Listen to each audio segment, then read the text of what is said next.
We are live. Welcome everyone to the live stream today. Let's open up that stream, make sure everyone's good.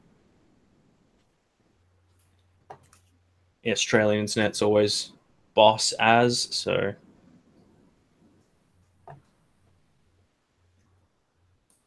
wow, I can hear myself again. Yes, everything seems to be good. I am mirrored. Why am I mirrored? Holy crap. You got the windows open? No. Yeah. Yeah, it is mirrored, isn't it? Oh, wow. Yeah, that's weird. Oh, good. All right, we'll wait for a couple of people to rock up. How is everyone today? What's cracking? Parker, welcome. How's it going, Llama? I see you there in the chat. I'm just saying hello to people, okay? I'm being a nice guy. So we got a fair few things to go over today, as you can imagine. A lot of people have been discussing the leaked documents and the code that was discussed by many a YouTuber, including Nerd City and Philip DeFranco, and the list can pretty much go on and on and on and on. Oh, PewDiePie too. Yeah, even PewDiePie talked about it as well, like the code part of it. But there are some details that a few people, including myself, have sort of, you know what, I'm going to get my beanie because everyone's always like, where's your beanie? Where's your beanie? Yeah, everyone always. I've never said that. Oh, God. Either that or it's take the beanie off. Yeah, or it's you going, shit, my hair's on display. I haven't brushed my hair. I know, right? So how are you, Llama? How's your day been? I'm doing fine. I'm currently just looking at the screen drops that he yeah. Hey, it's Fodder. Hi, Fodder. What's cracking, man? Hey, how's it going? It's Mad Woman Muses. Madness. Oh, hi. How are ya? Pretty good. How are you? Fantastic. Now, we already did a little bit of a rundown before we started. So obviously, as time goes on, I'll be doing like screen sharing and stuff like that, so people can sort of see what it is that we're talking about. How's it going, Skeleton Goth? Fuddenut, welcome.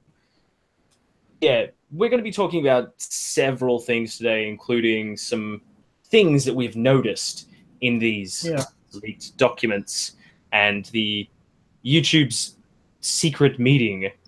No. This is the biggest. We're not going to be having any more people join, so it's all good.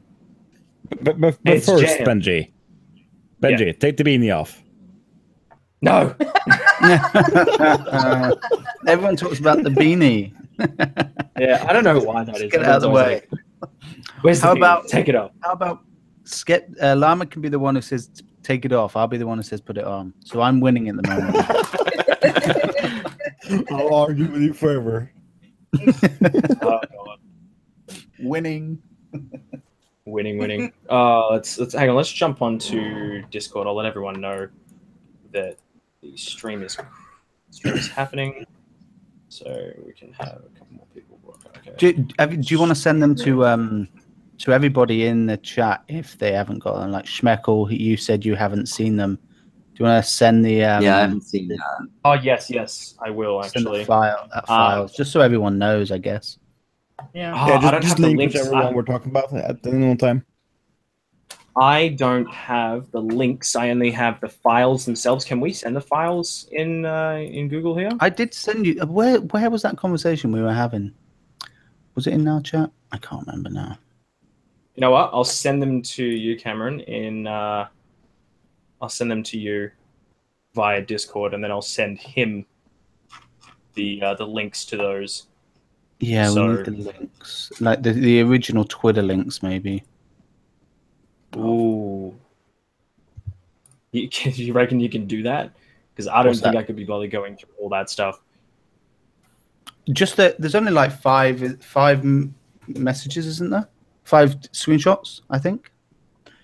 There's a few. I've got a fair few. So here we go. We got 1, But Two, what we're talking three, about, four, though, is five. just some screenshots of a supposed email that's been shared around that was sent Yes. by Google, well, YouTube, which named a few channels. Okay. Well, Yeah. what I'll do is I'll post these in our chat here. So Yeah, right on. We got 6 of them. So who else is here? Jam, welcome. Princess Buttercup, come on, community. The other, okay. The other I just shared cliches it of to my server, so as they see it, they'll probably hop into. Oh, wicked. Sounds good. Thank you so much for that. Howdy, everyone. Welcome, Gabby. Hey, Buttercup. Ryby. Oh, hey, Ryby's here. What's cracking, man? Hey, Ryby. All right. So while we're waiting for a couple more people to join, how about we start talking about this now anyway? So Okay. what happened was a short while ago, there was a video that was released by Nerd City. There was a few people who obviously had been doing some research behind the scenes, trying to figure out the meaning behind certain codes that they had discovered within the source code of YouTube's videos of pretty much any page. YouTube had essentially fucked up. They allowed the public to be able to see certain numbers which represented certain things, like a rating system, essentially. Flagging certain types of content within videos and so on, when while a bot would scan the videos and read the subtitles of everything, like the closed captions and all that stuff, and that's how your video essentially would get demonetized or flagged in one way or another. But then, what was it, like a few days later, if not a week later, a document was released by a Twitter user by the name of Dog Tower, and when this document released to the public, everyone saw it as almost a godsend, because YouTube's response to the code being essentially in the process of being cracked, YouTube got rid of the code and didn't allow us to see it anymore. Like they either removed it or made it invisible, something. Llama, you may know a little bit more of how they could have done that. Do you reckon you could explain? Do you know anything about that? Yeah, what they can do is they can literally just put that code behind the wall, because there is a split between what we can see as public eye and what they have on their private servers. And the documents that are like the pages that are generated for our videos are generated by a set of instructions that construct the layout of the page, and then inputs what values should be shown on that page. Basically constructing the HTML file for the web page.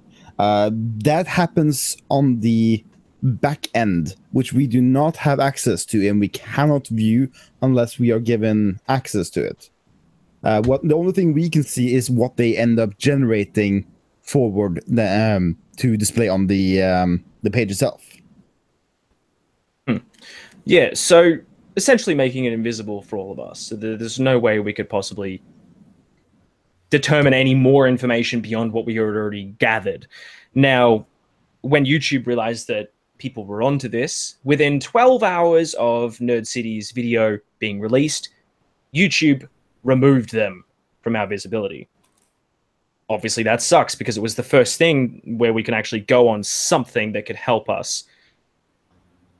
They haven't made a statement on why, like, not a real one, at least to our knowledge. They haven't made a real statement regarding why they removed it. They said, what did they say? They said something about it being just stuff that we didn't need to worry about. You know, there's no real reason. Yeah, okay. They said it had to do with the types of monetization on videos, types of advertisement that could run. And according to what we have found, anything under 100, like the number under 100, was actually what type of advertisements it was, because they had no correlation with any types of like swearing and that kind of stuff. So to our knowledge, yes, that is true. The under 100 is probably just types of ads. but over 100 had a correlation, a clear correlation with the amount of swearing, the amount of like sensitive imagery, that kind of stuff. Yeah. Which makes sense. Just like I just want to say that having those codes completely makes sense for a company to do.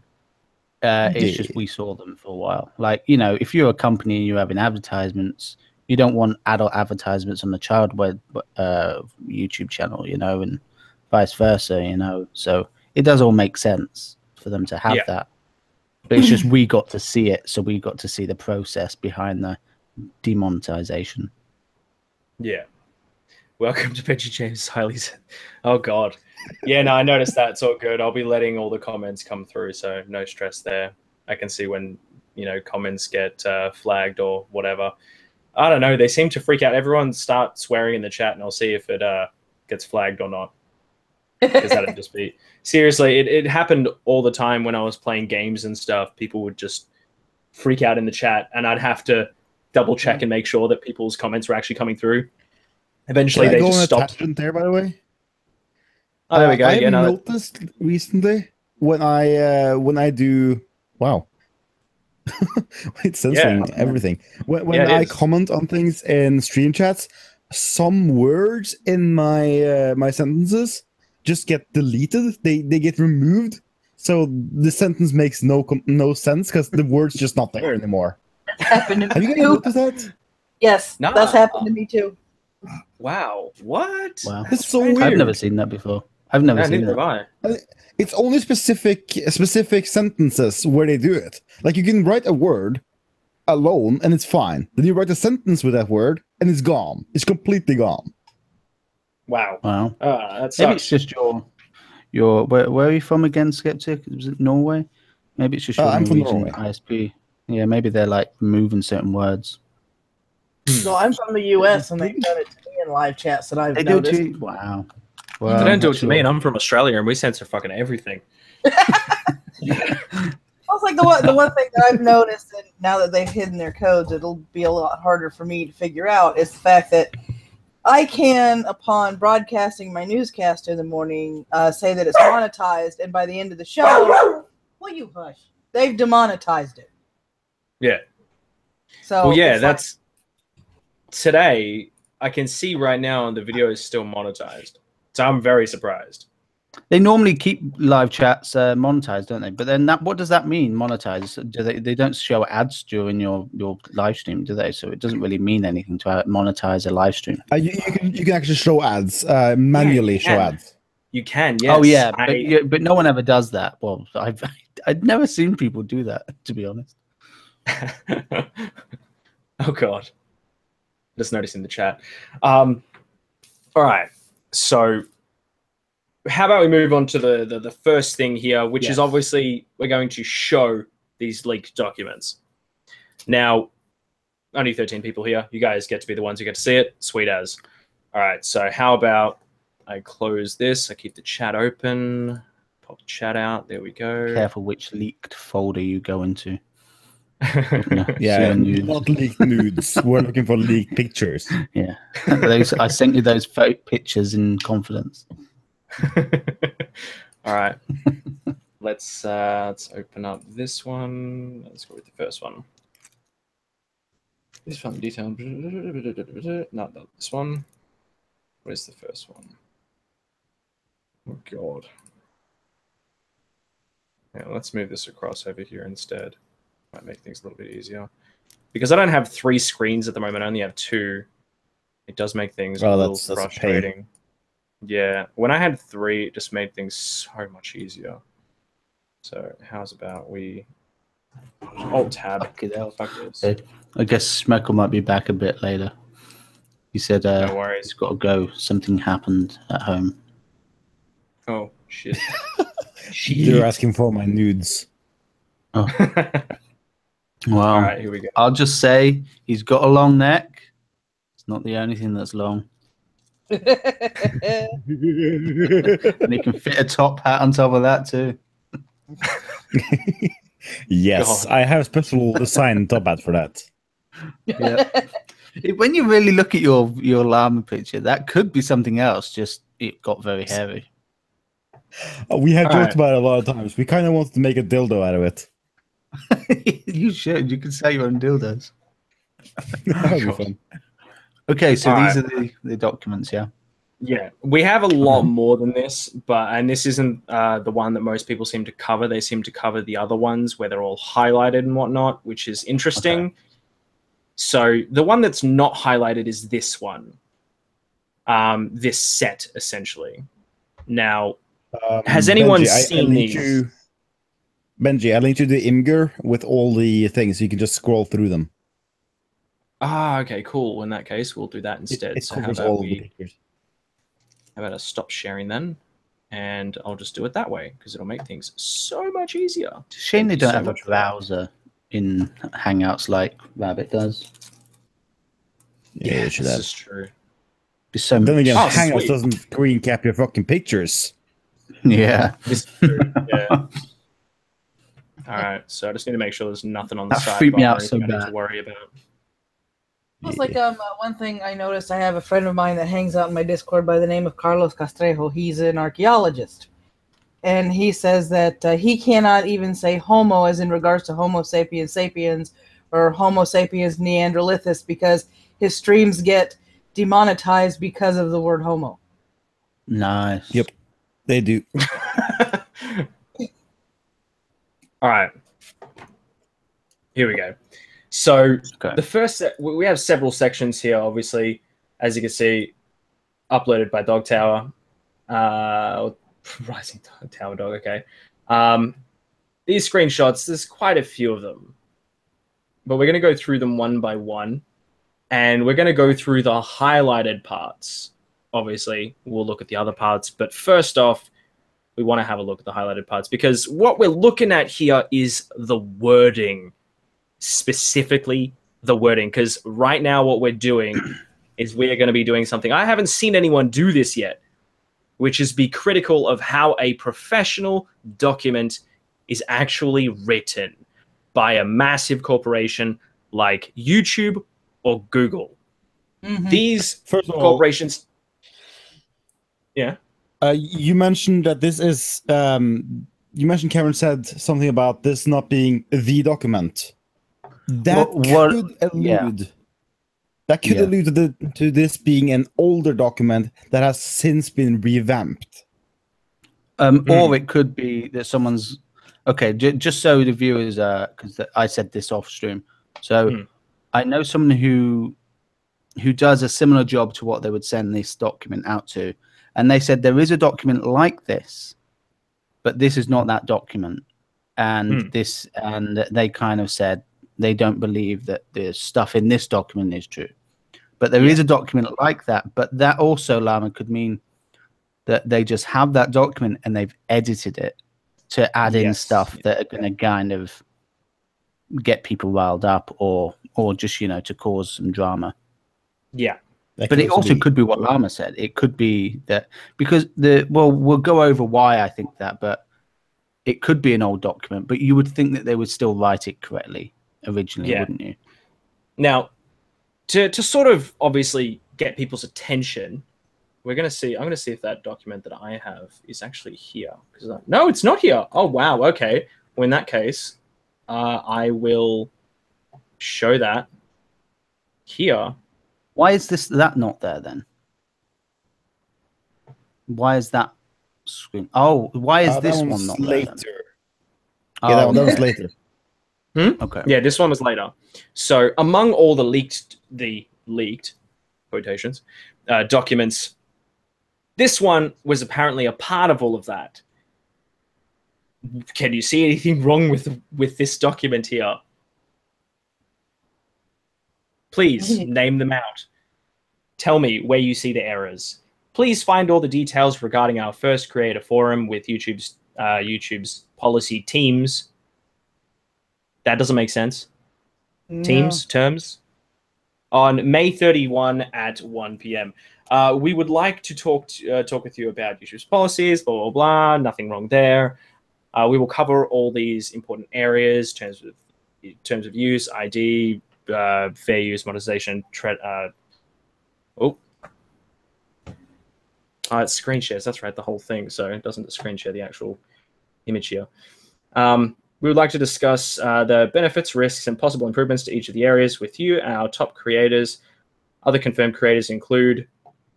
Why would they put confirmed creators in this? That's a bit weird.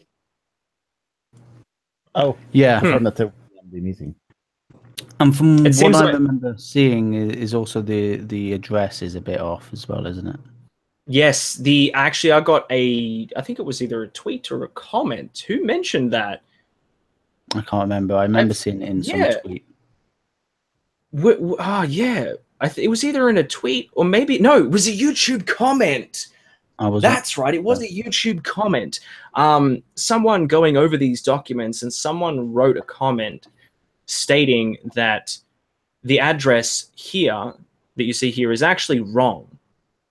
Wait, sorry. Fodder? You can change screen share app to share screen.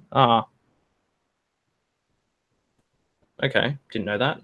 Now, in regards to the policy teams, remember when they said they were going to start employing and reaching out for more people to look at the content, they also mentioned the Anti-Defamation League and I believe the Civil Liberties Union. And for those of you that don't remember, the Anti-Defamation League are the people that listed Pepe as a racist image. That's right. Another spelling area you can see here. Where's the M? All right, cool. So there's one here, and I don't see any reason to actually have named creators here if it's a document discussing what it is that they're discussing. Yeah. It seems almost unnecessary. Also, what doesn't make sense here is that this person is leaking a document, right? They've already said, I'm leaking everything, and they've leaked other creators, but they're like, oh, but I'll scribble these ones out. Yeah. So that to me doesn't make sense. Yeah, it's almost, what do you call it? It's almost as if they've written just random words there, scribbled them out to make them look as though they've been blacked out, essentially. I just find that personally kind of weird, but let's continue. So that's you mentioned that the address is wrong. Why is it wrong? Okay. What was said was that that's not where YouTube meet. That's where that's the Google office, but YouTube don't actually work there. No, they don't. Okay, fair enough. That's Google's office. Like that's a separate, with the whole alphabet thing where everything kind of split off.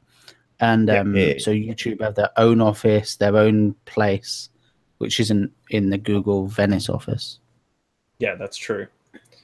So this was brought to our attention by a lovely commenter in the bottom of I've actually seen him in a couple of videos posting the same comments, and maybe if you guys scroll through one of the many videos that people have done, maybe you'll be able to find his comment and see what it is that we're talking about. But let's minimize this. How dare you question an documents found online? All right. So profanity at levels and types you would expect to see on regular TV, including music videos, movie trailers. Regular TV is any TV that comes with basic package, doesn't include premium channels you pay extra for. That is poorly written. It is so badly written for a professional document. Come the fuck on. Also, there's many countries that don't have all these packages, and this is a worldwide thing. You can tell it's kind of written aimed at an American here. Yeah, very true. It's like regular as any TV that comes with basic package. It should have said TV that does not include cable packages. Cable television. But then that would still be American. That would still be American because over here we didn't have cable. Yeah, same here in Australia. This is most likely aimed at censors in America. Yeah. Because when they release this stuff, they choose what region they want it to be in. Yeah. Yeah. Yeah. Right. But do you want to go over that thing that you were doing with the DVDs and all that? Like how Oh, yeah. Do you remember? Okay. That might be a good idea. Yeah, we will. I'll skip ahead then. Let's go over to sex and nudity. Here we go. I love these pictures that they've got. Let's just send those to people. Hilarious. So, who the fuck cares about profanity and slang on? Yeah, exactly. See, this is why I want to talk about ratings as well at some point in this stream, because obviously I think that YouTube could severely benefit from either a rating system like they do with television, movies, stuff like that, because obviously then you could have advertisers do promote stuff on R-rated movies. They do. They even promote stuff with porn. Believe it or not, it's a thing. It happens. Okay. Do you want to not go off subject though, like just in case we start going off on the whole? Nah, it's still good. Look at it. We'll get back to it. Yeah. All right. So, content posted that includes full or excessive partial nudity, or content that is posted for the purpose of sexual gratification and or glorification with the intent to arouse or titillate the viewer. That is also very poorly written.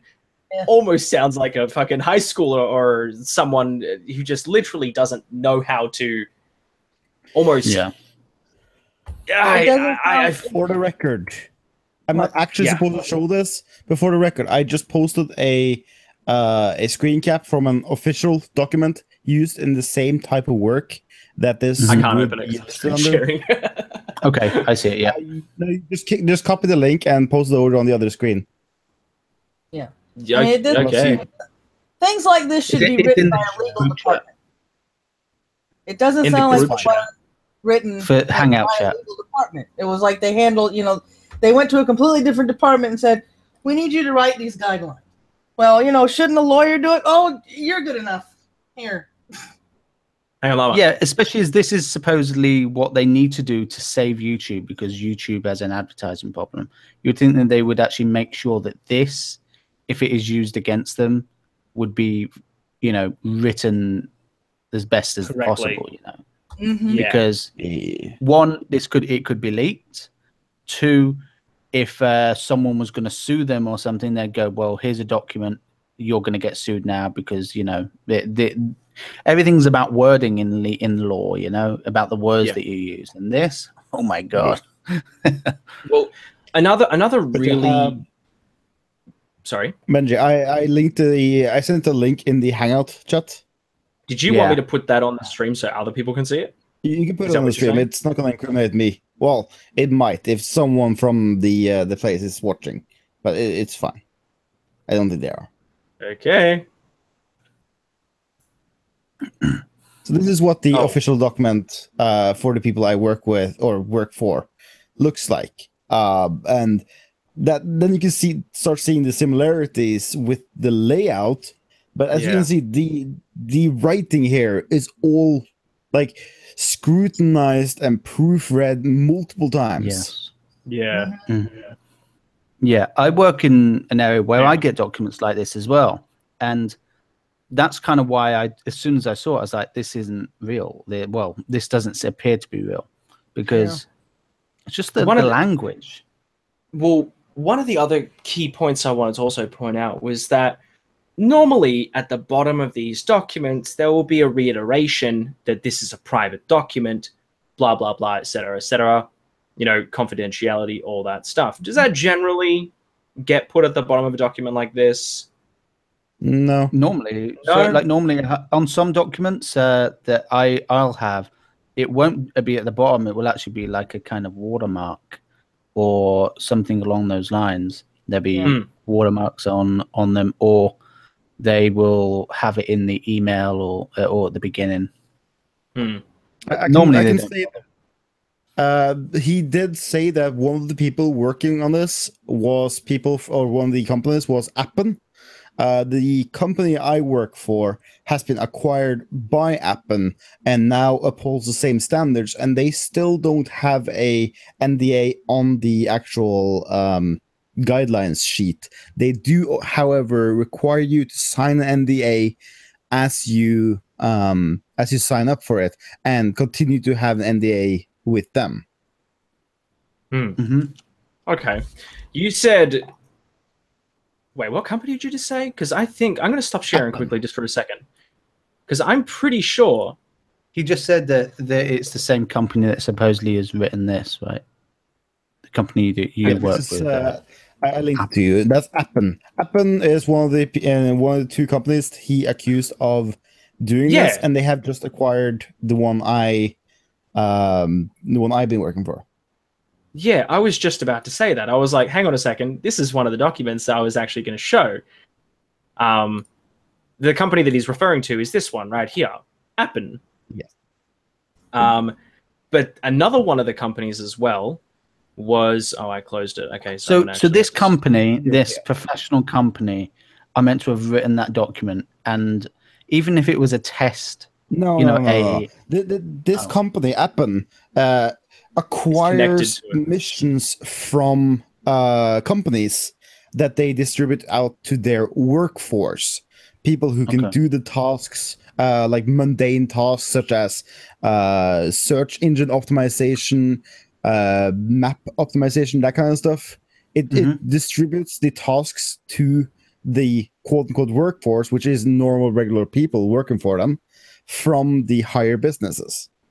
And the businesses want to hire it because then they get a cheap paid, labor-intensive, like they get the labor-intensive work cheaply done by people who are willing to do it. Okay. But is it being said that Appen are the ones who wrote this document that's been leaked? No. That is written by, if it's true, that will be written by YouTube or by whoever is the one distributing it out. Yeah. Whoever hired or sent it to Appen and requested their service on it. Okay. Yeah. Interesting. Okay. Hang on a second. Let me open up that screen again. Where is it? Animal. All right, let's screen share it again.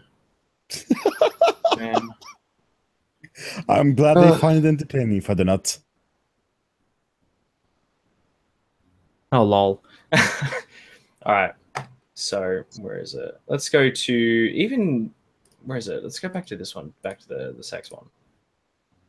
All right. Including excessive partial nudity. What? Excessive partial nudity, partially if it is vulgar. What? Particularly. That is already. Particularly. Particularly. I was just like partial nudity. It's either excessive nudity or partial nudity, not excessive, partial nudity Or rash. So basically, they're saying a lot of a little bit of somebody that's nude. Yeah, it kind of confused me there. I was reading it, and I'm like, wait, what? It just totally didn't register through my brain. My bad. If it is vulgar, trashy, or racy. Trashy, not a word a company would use ever when writing a document like this, or racy. Two words that they just would not use. No. Vulgar, maybe. Gratuitous. Vulgar they would use. They would more than likely use something on the cover of this DVD of Showgirls, which I will show to you now. Okay. Showgirls. Everyone who loves bad movies knows about this movie. Now we're going to focus on this rating right here. Now in this little bubble, it says sexually explicit language, nudity, violence, sex scenes. Now that is how you specify things with obviously covering lots of different topics and so on, all in this little tiny space right here. This little tiny space. That's how you do it. Focus. You don't do it in the way that they're showcasing in this document. It doesn't make sense. That is not true. Really? That is not true. If you're going to give guidelines for someone to do something, it needs to be more detailed than strictly mild sexuality, mild nudity, that stuff. You can't have it that generalized, because that doesn't mean the same thing to everyone. So you need to have a specific criteria. In other words, put the thing for sexuality up there again, and I think I know what he's talking about. Because I'm going to reword it as I read it. The document I have here is 181 pages for rating rating maps. Yeah. So it has to be detailed. Yeah. I just wanted to quickly. Sorry, okay. I just wanted to quickly address Ronan Wolf in the chat there. Okay, so what we're doing here is we're essentially using constructive criticism to not essentially like crap on what it is we've found. We are just using discussion to thaw out what is real and what is fake, because this is going to be the conversation that we're going also to lead into shortly, which is the crossover between real information that people get and fake information that get intertwined to a point of where people can't tell the difference of which is of what is true and what's not, because they're both being discussed in an overlapping manner. Yeah. And it just literally makes everybody so angry, like what people are today. And we really want people to be aware of the fact that you need to use your brain when being given stuff like this. This is a leaked document. Not necessarily true, but not necessarily fake.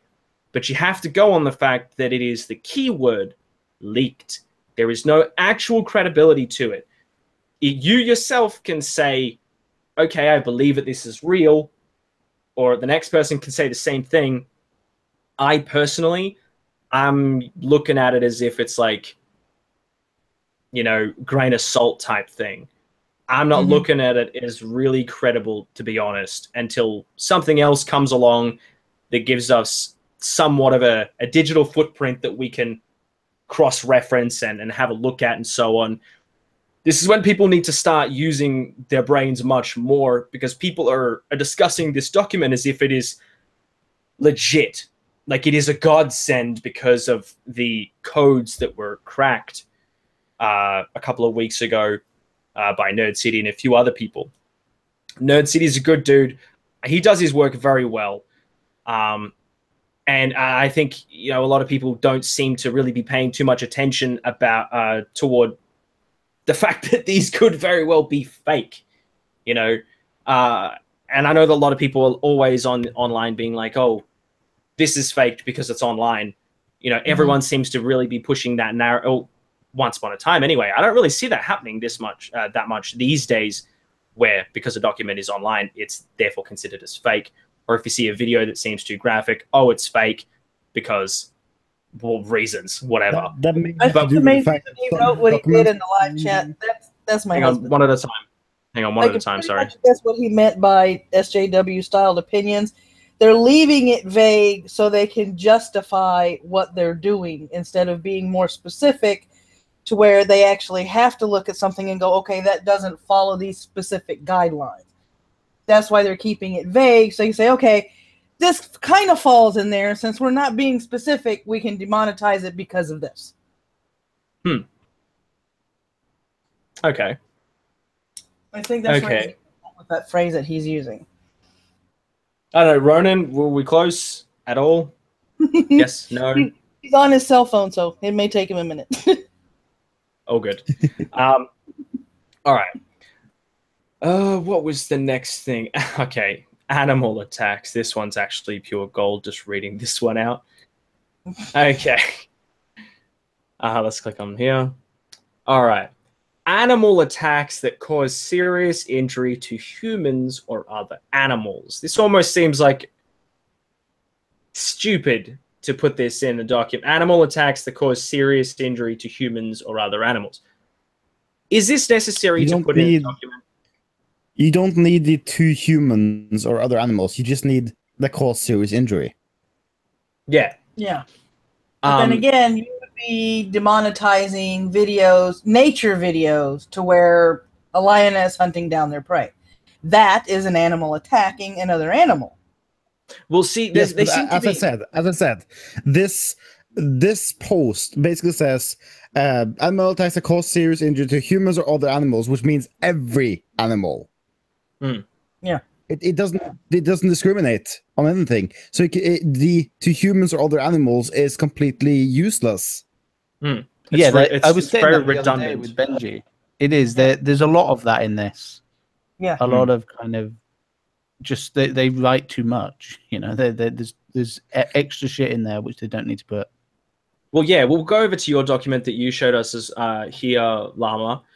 So basically, it's very simply written. I mean, I'm sure if you read through it and everything, it's very specific, but you can very clearly see just by looking at it briefly, even it's very simplified. Like it's been simplified quite a bit. It would let's see in the chat. It would just make sense to say violence done either to or from animals or something along those lines. Yeah, see, it's interesting how later on they mentioned documentaries or something like that. Where is it? I think it's... Oh, God. So there's a lot more to go through than I thought. Oh, yes. We won't go through everything because obviously that means that this stream would go for God knows how long. I got someone coughing in the background. Hello. All right. Yeah. Videos showing death, both actual and realistic, disturbing, dramatized death. Now, obviously, with a website as large as YouTube, it's going to be so hard to monitor everything. So they're going to need a bot to do something about it. But surely they can tell the difference. 300 hours is uploaded every minute or something, or every hour. I can't remember now. It's insane. There's no way that can be policed by human beings. But also that is a silly kind of thing to write, right? So what was it, death or act, or basically someone acting like they've died? So what that includes, like movies? Does that include cartoons? Like there's always times when someone pretends to die, you know, in like movies and shit, you know. Okay, according to FortuneLords.com, it's 300 hours of video are uploaded to YouTube every minute. There you go. 300. That's an impossible amount to look at, and that was probably a while ago. That stat. I bet it's closer to 400 or something now. You know, maybe even way more than that. Okay, so here we go. In regards to violence, what you were talking about before when you mentioned animated. So here we go. Violence, terrorism, war and conflict, death, tragedy, other. So this document seems more... It's just the way it's laid out seems more legitimate. I don't think that's a document, actually. I linked another link there. You can go click that, put that up. That's for when using the when working on this project, you have your own little layout of things. Of course, it's going to be different for this kind of project. It would be like the video on top and then more things down the bottom. But you would have these selection boxes to report things. I've seen very similar selection boxes to this on a web page called Clickworkers. They use something very similar to this to determine their things. So this is, to me, this lends more credibility rather than less, because the whole design of them and the way they're laid out seems very logical to the kind of work that will be done on it.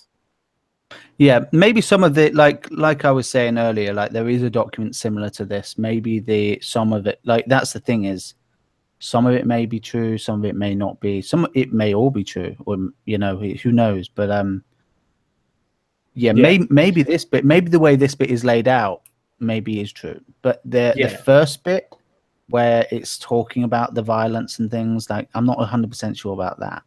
Yeah. So how about I stop screen sharing, and how about we just jump straight into the main discussion, which was thinking critically about this, which is who has in fact done a video about this particular set of documents? Now, there is the where is it? There was a post, a twit longer. Well, have you yet talked about who was mentioned in this video? Because you haven't talked. That's the big juicy bit. I'm just about to. Okay. All right. So, how about we go to Dog Tower,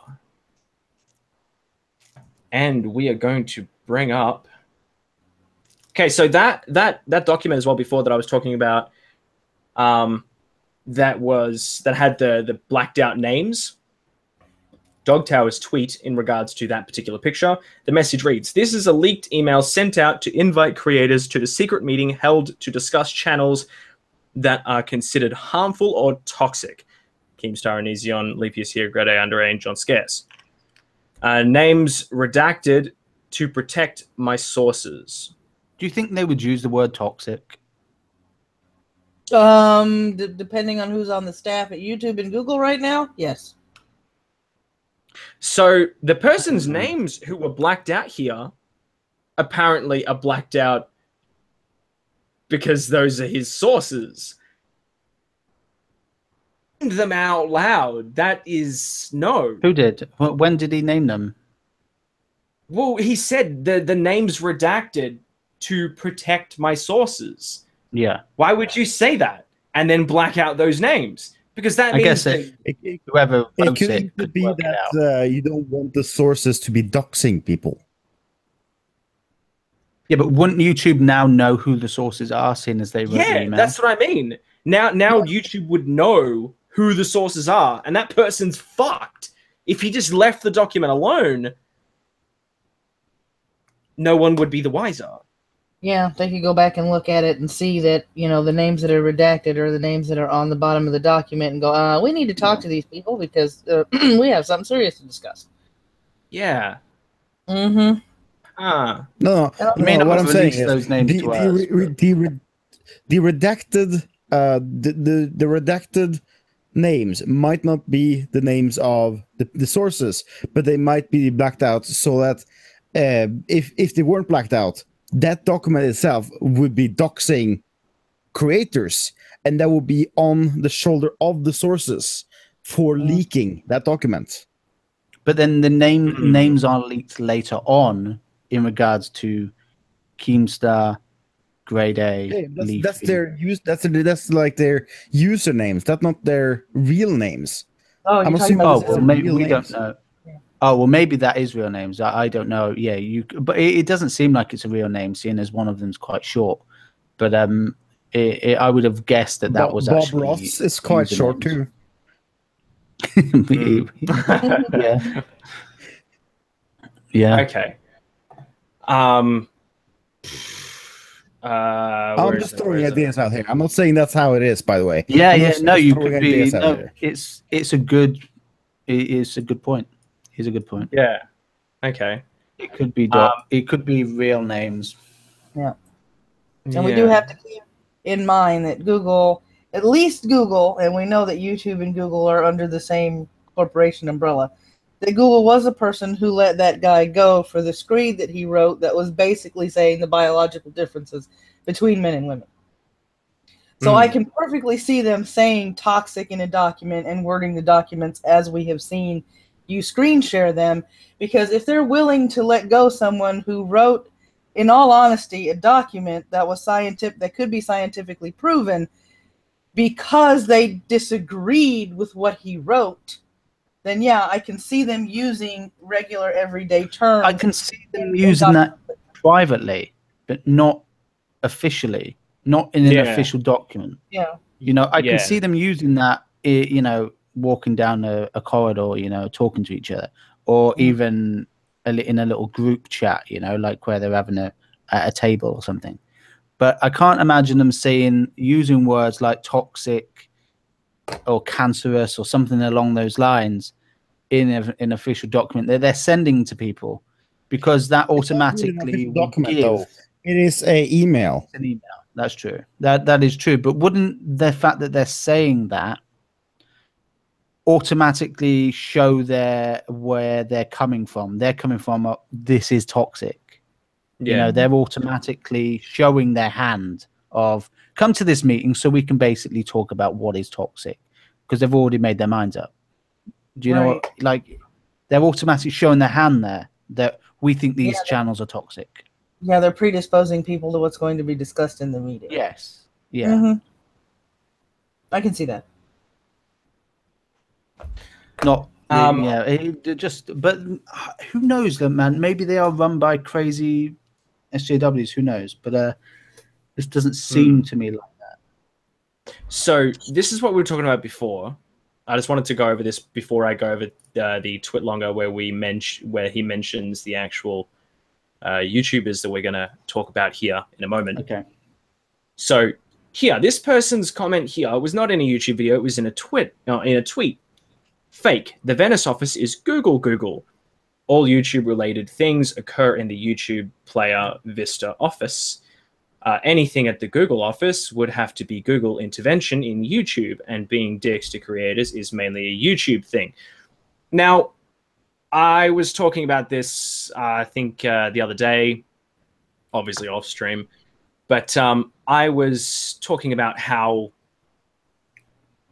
companies that buy out other companies can't necessarily always be considered as the same thing, because it's that whole mentality of guilty by association.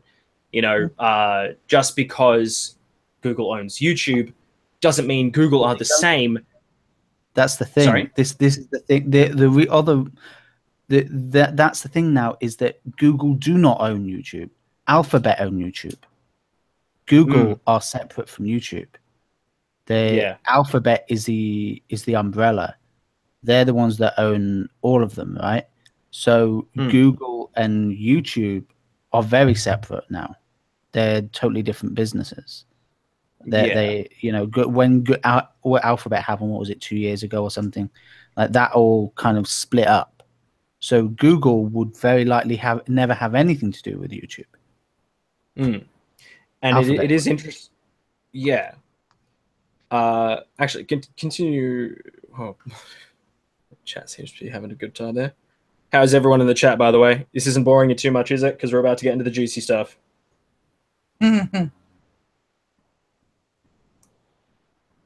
Eris is chatting quite slowly. Okay.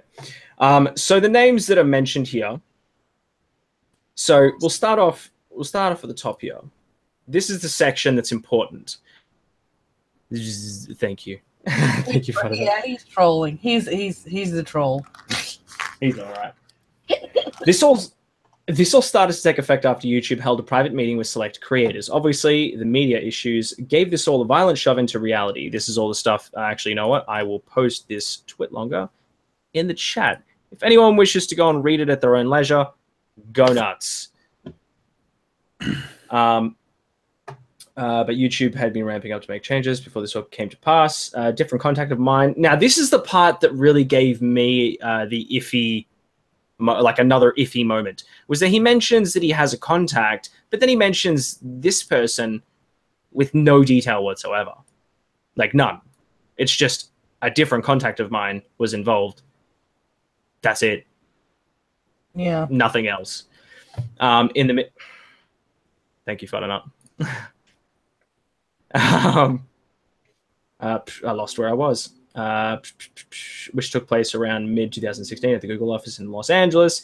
The meeting had one purpose: to discuss what should be done with unwanted creators on their platform. Some unwanted channel names that were mentioned were Leafy is Here, Grade A Under A, Keemstar / Drama Alert, Scarce, and Onision. Now, why are these names important? Please say your thoughts. And why is Sargon Vakaldik not there? That's true. That's true. Well, in regards to Onision, there was a whole stint there where he was literally, and I will say whining because to me it was appropriate, that all of his channels were dying. Now, I know correlation does not equal causation, But there was a stint there where he was releasing videos where he was literally saying that his channels were dying and he didn't know why. Yeah. Okay, but I think that the reason these names are mentioned is that they're all part of like a similar bubble, right? If you're into the whole drama alert stuff or Keemstar or that sort of area, you will know these names. So if this is fake and someone is in that bubble, they would name these names. But the thing is, YouTube is way bigger than these people, right? Like, Leafy is here. He's kind of dead now, right? Like YouTube have kind of killed him off. And Keemstar he's monetized. He's getting more money now than ever. Like if they were trying to kill him off, they've done a real poor job of that. Scarce, I don't know about Scarce. I believe he's making money now, and Grade A hasn't posted in what, like a year now. But when he does, why would he be mentioned? He gets an absurd amount of traffic when he does make videos, though. He does. But why would they mention those names? Because nearly every name there, apart from Onision, is directly linked to Keemstar, which makes me think they're trying. If this is fake, they're trying to get on Drama Alert. Well, okay, this is when we're going to get into. Well, you know what we could do? Okay, before I get into my theory, the reason why we're talking about these names here and why I'm bringing them up as a pivotal point here is that none of these channels, bar Onision, have made a video discussing this, period. They haven't mentioned it in tweets. They haven't talked about it, as far as I know. They haven't mentioned it in tweets. They haven't talked about it on their channels. These are huge pieces of information if they are real. Yeah. Now, PewDiePie also has not made a video about this.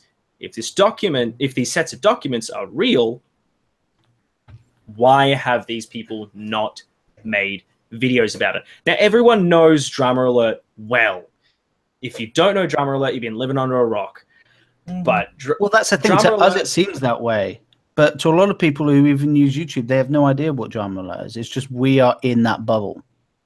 You know, a lot of people won't know who Leafy is here. We're in the bubble of YouTube drama, YouTube this, and this. So we all know who they are. But a lot of people don't know who they are. That's a fair point. Fair point. Yeah, that is a fair point because I've actually come across quite a few people who are like, "Who's that?"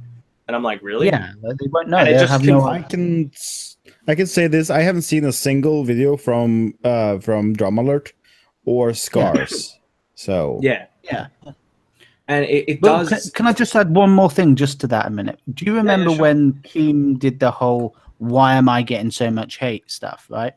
Yeah. When he had his kind of breakdown, everyone apart from Onision were the people who were involved in that hate. There was Leafy did a video on Keemstar, Grade A did a video on Keemstar, and Grade A and Leafy were the ones who then promoted Scarce, who then took over Keemstar in viewing figures at the time. So, like, all these people are all incredibly well linked, apart from Onision. Maybe they just jumped to chop, threw Onision in because they're like, well, who does everyone else hate? Onision. Yeah. It is interesting. This is. I'm going to get into a theory as soon as I say hi to Ghost Pokemon. Welcome. Good to see you in the chat here. Theory is that Drama Alert is the catalyst for all of this. Now, what I mean by that is that Leafy is here, he's dead. For lack of a better term, his channel's pretty much over. All he needs to do is wait it out, really.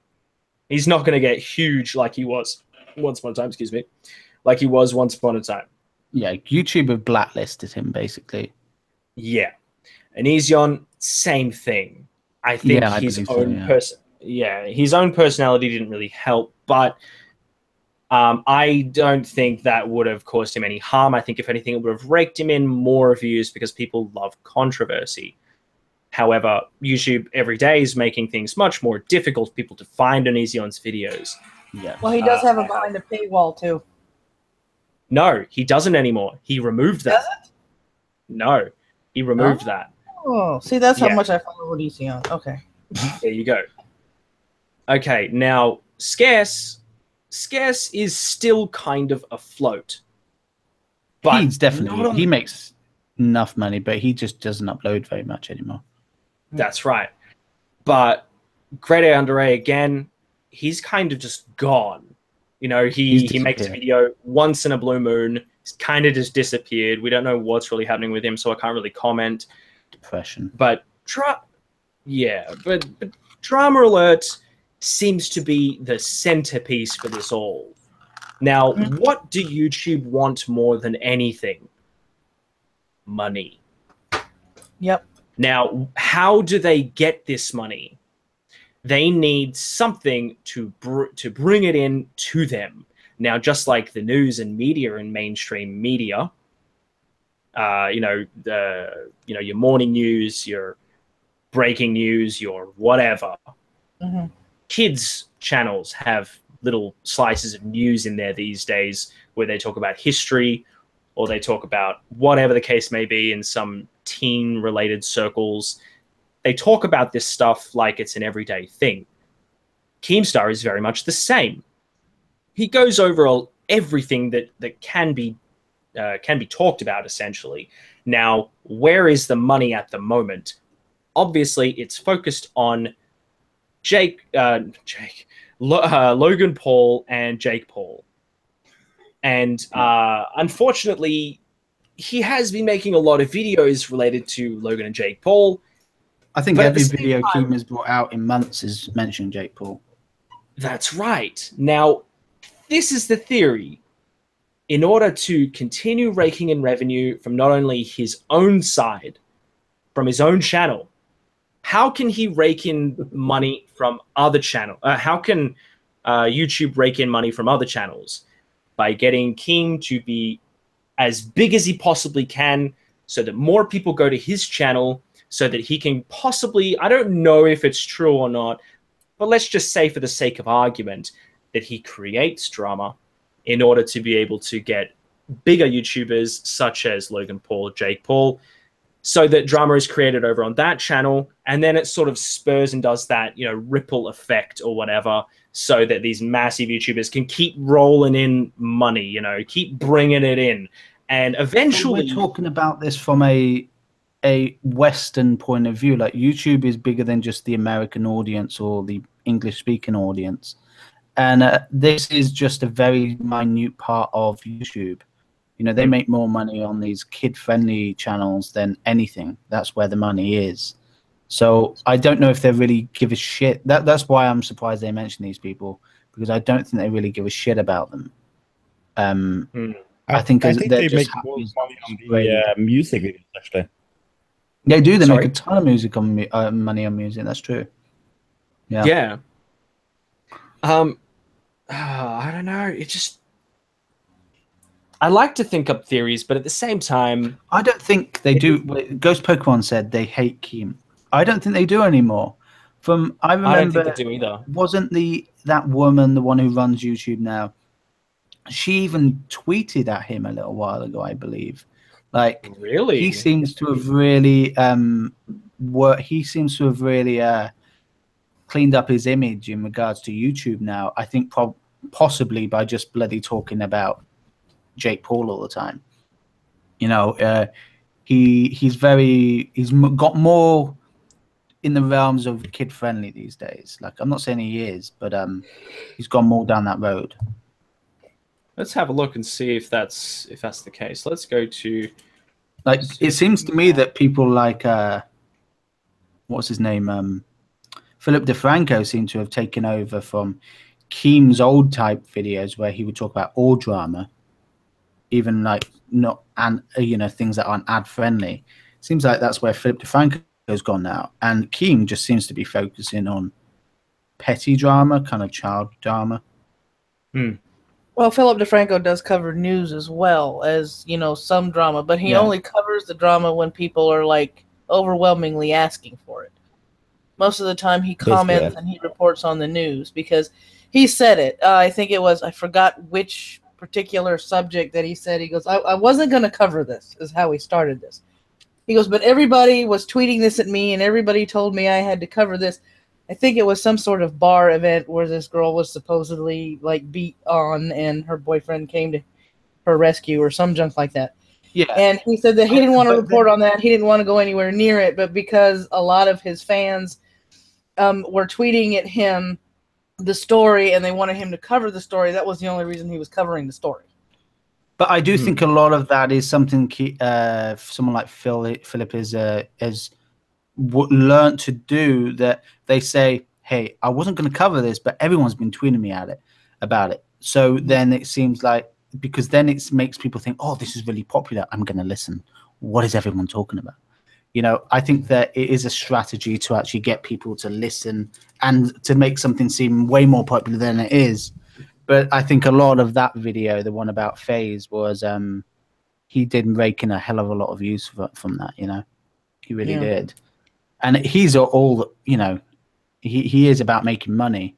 I'm not saying that that's a bad thing, but he is about making money. Yeah. What's this? So, when was this? This was... that was ages ago. I remember this. Mid-2016. This was when the meeting was. Yet, apparently, they were talking about grade A in a negative way. Yet she tweeted at him. Yeah, but this was that thing he created. I can't remember what it was called now. This was a long time ago, and this was when grade A was blowing up, and I think he was at that time friends with Keemstar. But that was what was it? I can't remember what he created a hashtag or something. Grade A did. Make YouTube great again. I think that's what that was it. Make YouTube great again. I think that's what that's about. That was before the whole Ad-Apocalypse. That was before Ad-Apocalypse as well. I'm going to have a quick look and see what this is discussing. And we'll go from there. And I'll have a quick squiz at what's happening. Okay, so this links me to... the YouTube help forum, which is interesting. On the February last year. That's when he was trying to get rid of Keemstar. Oh, was that when he was trying? I don't think that was when he was trying to get rid of Keemstar. I think that was before when he was trying to get rid of Keemstar. I think that was just before, a few months before.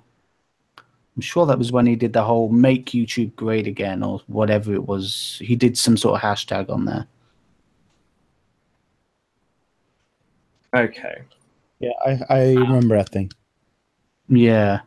I think it was Grade A who started that, and then Leafy. Well, this is when Leafy, Grade A, and Keem were like quite good friends, I think. Interesting. I like this particular discussion because then it allows us to sort of branch out and create theories and whatnot. Obviously, hold that thought. But do you think though YouTube care about? Do you think that is their focus? My God, we you know, do you think they're sat in board meetings right now going, what are we going to do about Keemstar? Like, look, I don't think so. I don't think they give a crap about that. I don't. Yeah. I think they care. I think they care more about when someone like PewDiePie messes up in the media. They care about that because that's the big number of people, you know, the top people. But people like Keem and Grade A, who is basically dead at the moment, and other people, like, they don't care about that. What we do, because we're in that little bubble, but in the big billion-dollar company that YouTube is, it's nothing. I can see your point. It is interesting when you look at it from that perspective, because you're like, okay, interesting topic of conversation here. Is it really something that YouTube would really concern themselves with? By the way, sorry for my really shitty camera. This camera is like 20 years old or something. It's super terrible. So, and someone messaged me on another platform being like, dude, your camera is a piece the of only shit. reason I subscribe to is to see you, Benji. Oh my god, my phone, stop. Just tell them you're going retro with the camera on this one. You know. Benji, you have to take your beanie off. Yeah, no, keep it on. I'm the omni. I thought everyone was warming up to it.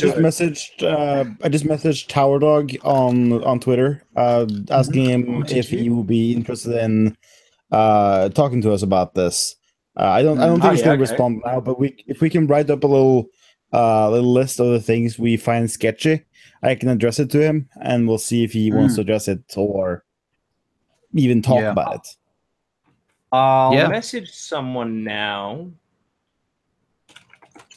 And actually, while I'm messaging them, let's bring up a topic of discussion. So how about grab one of these documents and someone screen share something to go over. I don't know. Someone talk about something that has piqued your interest or something like that. Something that obviously will keep everybody intrigued. Hey, I see Charlotte. In regards to this, the big problems of YouTube right now are not Keem, Grade, and Leafy. They are things like people uploading porn, people uploading child exploitation videos.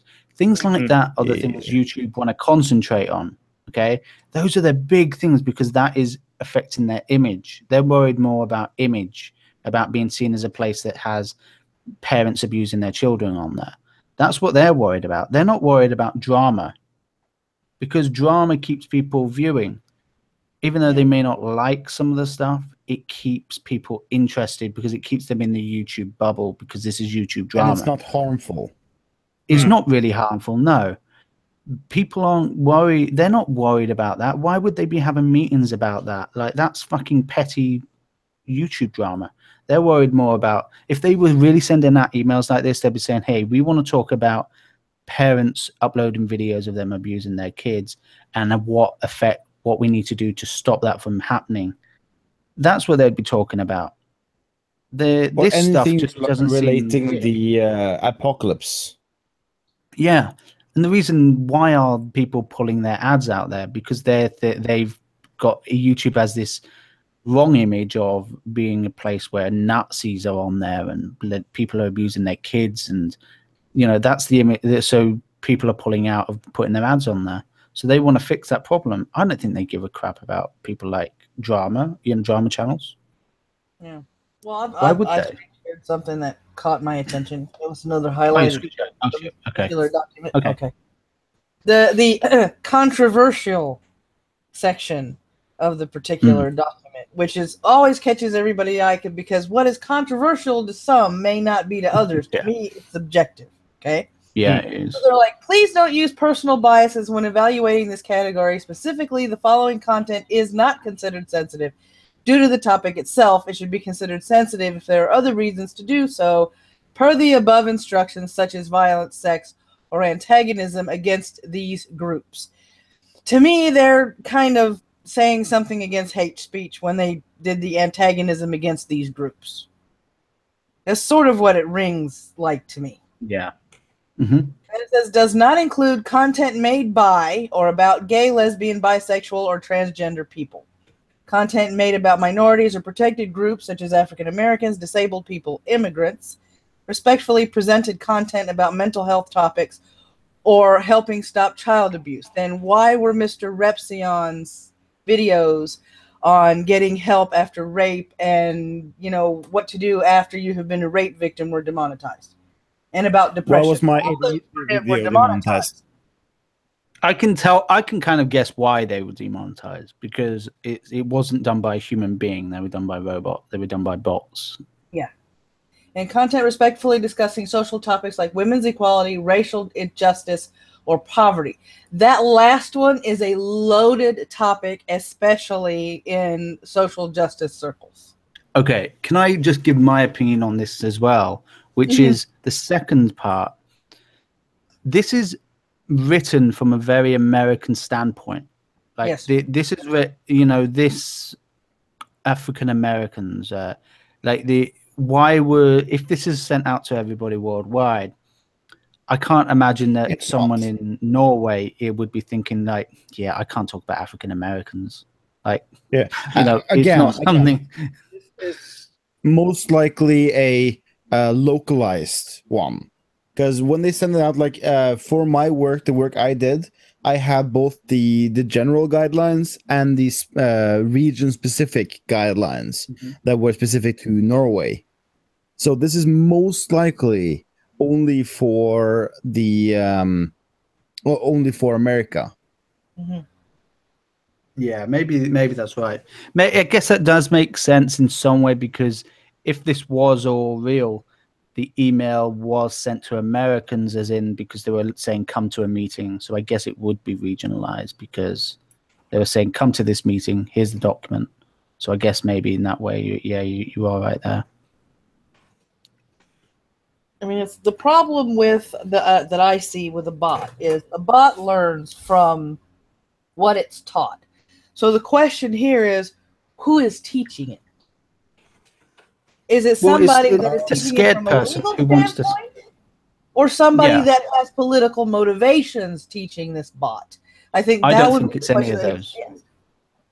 I don't think it's any of those. I think it's a freak out measure set so they can just kind of put a wall there to say, right, we need to fix the we need everything, the monetization issue. They're saying, right now we're just going full 100% hardcore on everybody because we need the advertisers to feel safe right now. This is all about advertising. So I think that they've just said anything that they find remotely offensive, they're banning. And that's what the bots are doing right now. Yeah. But you also need to remember they need these bots, right? They do need them. There's 300 plus hours being uploaded every minute. How many people would you need to be able to monitor to be able to go through that? And how boring would that job be? It wouldn't be possible. It wouldn't be possible. No, you'd need probably more people than are on Earth to be able to go through everyone's footage. It's that whole thing of you need bots to be able to do this shit. Yeah. So we all need to be understanding. How do you teach a bot context? Well, you can't. Well, you kind of can in some ways, but no, in the grand scheme of things, you can't. You'd need something that was more complex than what we have available to us to this very day. I disagree. Hear me out for a second. There was a great video that Andy from the EgoCast, shout out to him by the way. He covered a video that discussed like a bot that obviously learns how to play games on its own and to not only just play the game, but to perfect it from start to finish per level. Now, mind you, this takes many, many, many hours for it to learn. I think it was Seth Bling. Seth Bling did a video on that. Yes, I think that's the guy who he was discussing. Now, just to go on that first, there's a big difference between learning a game that has set patterns and learning videos that are all different. Yes. That's exactly what I was about to bring up. I was about to say the biggest difference, though, is that you can't teach a bot morals. You can't teach a bot context when it comes to like the intricacies of things like moral discussions of morals and shit like that. Everyone has their own morals. This is why I think a rating system would at least be somewhat plausible in this type of, they situation. Actually have that though. They do have that. They have kids, teen, and mature. Yeah, but the problem. But if you put mature, you get no advertising. Yeah, and if you put in kids, you're liable to get the stuff that they are now trying to prevent because enough people have pointed it out. See, the problem that there is here is that they, by default, demonetize stuff that's for adults. Why? Why do they demonetize stuff? Advertisers haven't signed up for that. That's why. bullshit. I reckon that is bullshit. I think that's an agenda that YouTube themselves are pushing on their own, because maybe sometimes advertisers prefer their stuff to be on adult content because they know that their content is going to be bought by adults. A vast majority of people aren't going to buy stuff if they're a child. I know. How many? Think about it. Think about it. If I was a racist guy who was making racist content, but I didn't exactly view myself as racist or whatever, but I was putting out racist content or content that would be seen by a vast majority of people as really bad, I would just say, hey, I'll put that as 18, right? I'll put that as 18 because I'm going to be nice. And then someone sticks an advert on it. And then suddenly, another Wall Street Journal article, these adverts have been shown on racist content. Oh, but he put it as 18. Like, how are they also going to monetize that? How are they going to know who is saying something against, because a lot of companies don't want their stuff being on there that would be seen as being anti-LGBT, right? They would be, they don't want that. Even though we may be okay with that, a lot of people aren't, and they don't want that. So how do you organize that? Well, see, to me, if they wanted to actually create a good system, they could actually link certain advertisers with certain content creators for them to talk and come up with advertising campaigns for these particular. And they're doing that, I believe. Okay, but right now they can't. This is where. Hang on. This is where ratings gets interesting, in my opinion. So let's go back to Showgirls again. So obviously it specifies on the cover what the movie has contained within it. Now, this has to be, gone through by a review board, and they have to pay for the ratings and everything. Just like any movie that is made, you actually have to pay for your movie to get rated. Now, obviously, that would be a problem when it comes to things like, YouTube. Sorry, I keep calling it Google, but it's Alphabet. It would be a problem for creators to have to get their stuff rated if they had to pay a fee every time, because then it technically wouldn't be a free platform anymore. You would literally be paying for each and every one of your videos to be properly rated. Now, like I said, this is the part where it gets interesting. What would YouTube do? How do you think that people would react if YouTube were to implement a system which actually gives the creators themselves not the option, but they have to jot down or tick a couple of boxes that say, this is what is shown in the video. This is graphic violence. This is violence pertaining to war. This is let's say, has excessive coarse language in it. This video talks about, sex. Talks and shows, obviously two very different things. Talks about it, shows it. I think it would be interesting to put this kind of stuff into play, because then YouTube's algorithm would have a lot less issues to have to deal with, because not only at the moment it has to go through things like context, but it has to differentiate between the different. It has to differentiate between things that are being discussed in a documentary style fashion, and then vlogs. Yeah. Where it's just someone sitting in front of a camera ranting or something and being super racist, or just being an idiot, or trolling or whatever. I can't tell the difference between trolling either. That's another big thing. I mean, it's like it was. I'm going to paraphrase a little saying from a 1980s movie. It doesn't get mad. It doesn't get sad. It doesn't get happy. It just runs programs. And in this case, the bot just runs algorithms. Yeah. I think that what is interesting about this, and Skeptic was just talking about this, is that this could be to do with when you request a manual review, this is the things people look at, because the person I know who works with YouTube to do this, that's what they work in. When someone reviews it, then they're the ones that then it's a human that looks at it. But I think I can't remember his name now. He's a really big Casey Neistat. That's it. He gave a very good answer to a lot of this, which YouTube seemed to have ignored, which is people who are kind of what is it where you get the tick next to your name? What's that called? Like Verified. Yeah, when they get verified, they should be given the kind of respect of, let's just assume that most of their stuff is actually ad friendly. Let's just assume that we've given these people some sort of tick saying, we'll just automatically say that this is ad friendly. And then if it gets flagged, then we'll have a look at it. Because there needs to be a thing where they have a trusted thing, like it used to be back in YouTube, where you used to have to go through a whole process to be able to get verified. Yeah. Yeah. Not get verified, but get monetized. You actually had to. It was a secret, essentially. Like you couldn't discuss whether or not you were monetized or not. Yeah, but then they changed that.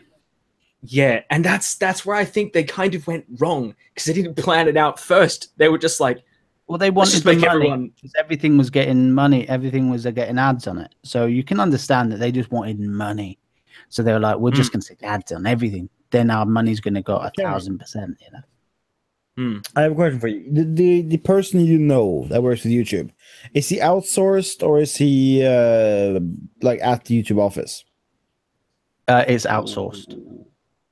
Outsourced, yeah, that's what I thought.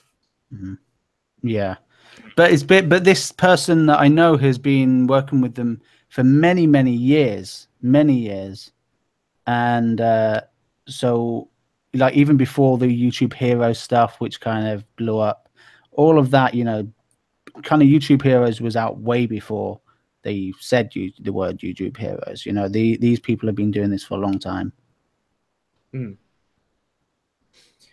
Yeah. Okay, here we go. I could message this person and see if this person will come on and talk. Yeah, do it. All right, so while you're doing that, I'm going to quickly go over the old rating system versus the new rating system. I've talked about this in a video before. If you guys haven't seen it, please go and check it out. I'll link in the description box down below, and I'll put it in the chat in a moment.